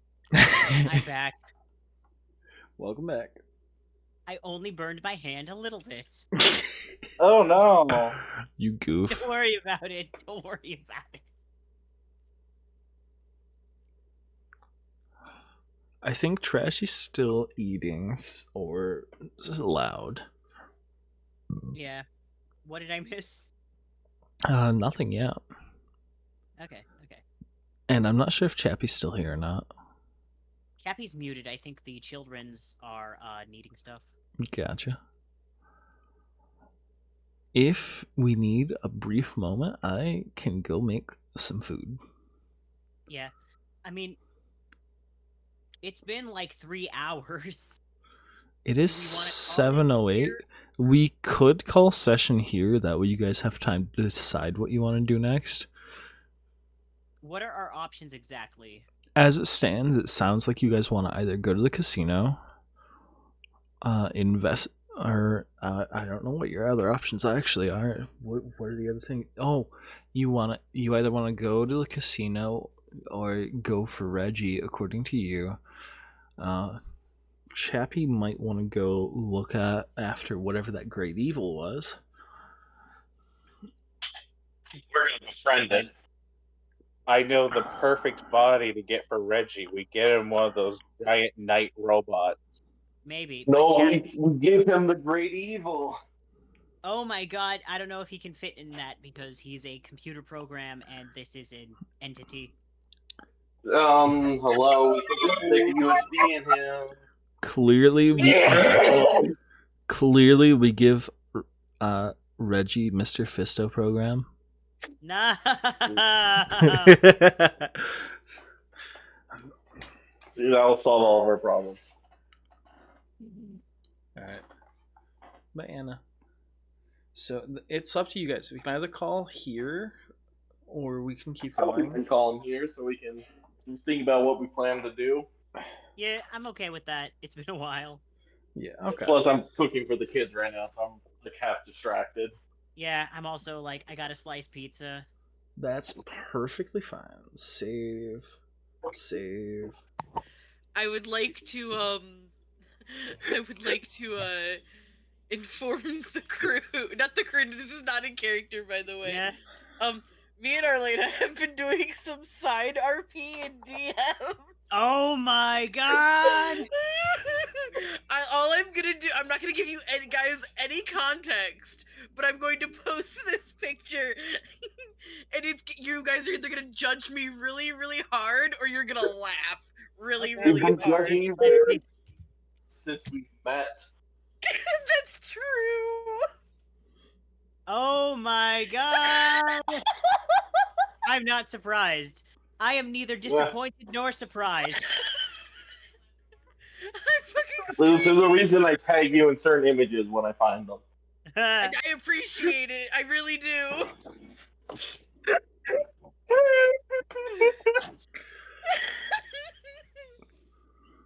Oh my god, You know, this is gonna be I've peak seen games. worse. This is gonna be great. I've seen worse.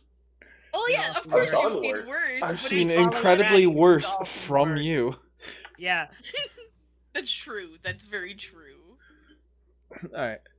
So yeah, we're gonna call it here. Let's hit a quick raid out, and I hope you all have fun. I'll stay in chat for a while, but I am gonna take a I've quick never break had to go fun get in my food. life. I D&D got is not about fun, it's about winning. It's about min-maxing your stats. It's about beating the DM. What are you talking Is about? that why? D&D is about finding creative ways to fuck over the DM. Yeah. No, it's been fun. It's always fun. Tippy tappy, tippy tappy. Let's see. It looks like Penguin just went live. Yeah, Penguin went live a little while ago. Ryu's playing. There's so many people, and most of them I don't even know. Alright, we'll raid either Penguin or Ryu, I think, since we actually know them. I can't wait until Jack Nicholson becomes relevant again. This is gonna be so good. I didn't know that was a real person. Stop. It's gonna be like a recurring third place winner at any contest we go into. Tyga, we need to have you do a movie marathon because, like, the fact that you don't know so many of the jokes we make, it makes me a little sad. We gotta get Tyga caught up on every major piece of media from like the early 90s until now, and it's gonna take forever. I've got some good news. I'm watching the Lord of the Rings trilogy That in doesn't about help. I've 2 never seen weeks. those. Those are good though. The also I've the never- original or the extended version. Oh no, I'm not watching the extended version. I'm watching it with my buddy and my buddy's girlfriend while they're here. Okay, nice. Oh, Still good, oh, I still know good. that, buddy. Yeah. Oh, Yeah, you're- yeah, you know no, that, buddy. never mind. I'm not saying that while you're lying. Alright. I'm gonna go get food. We Later. are officially no longer live.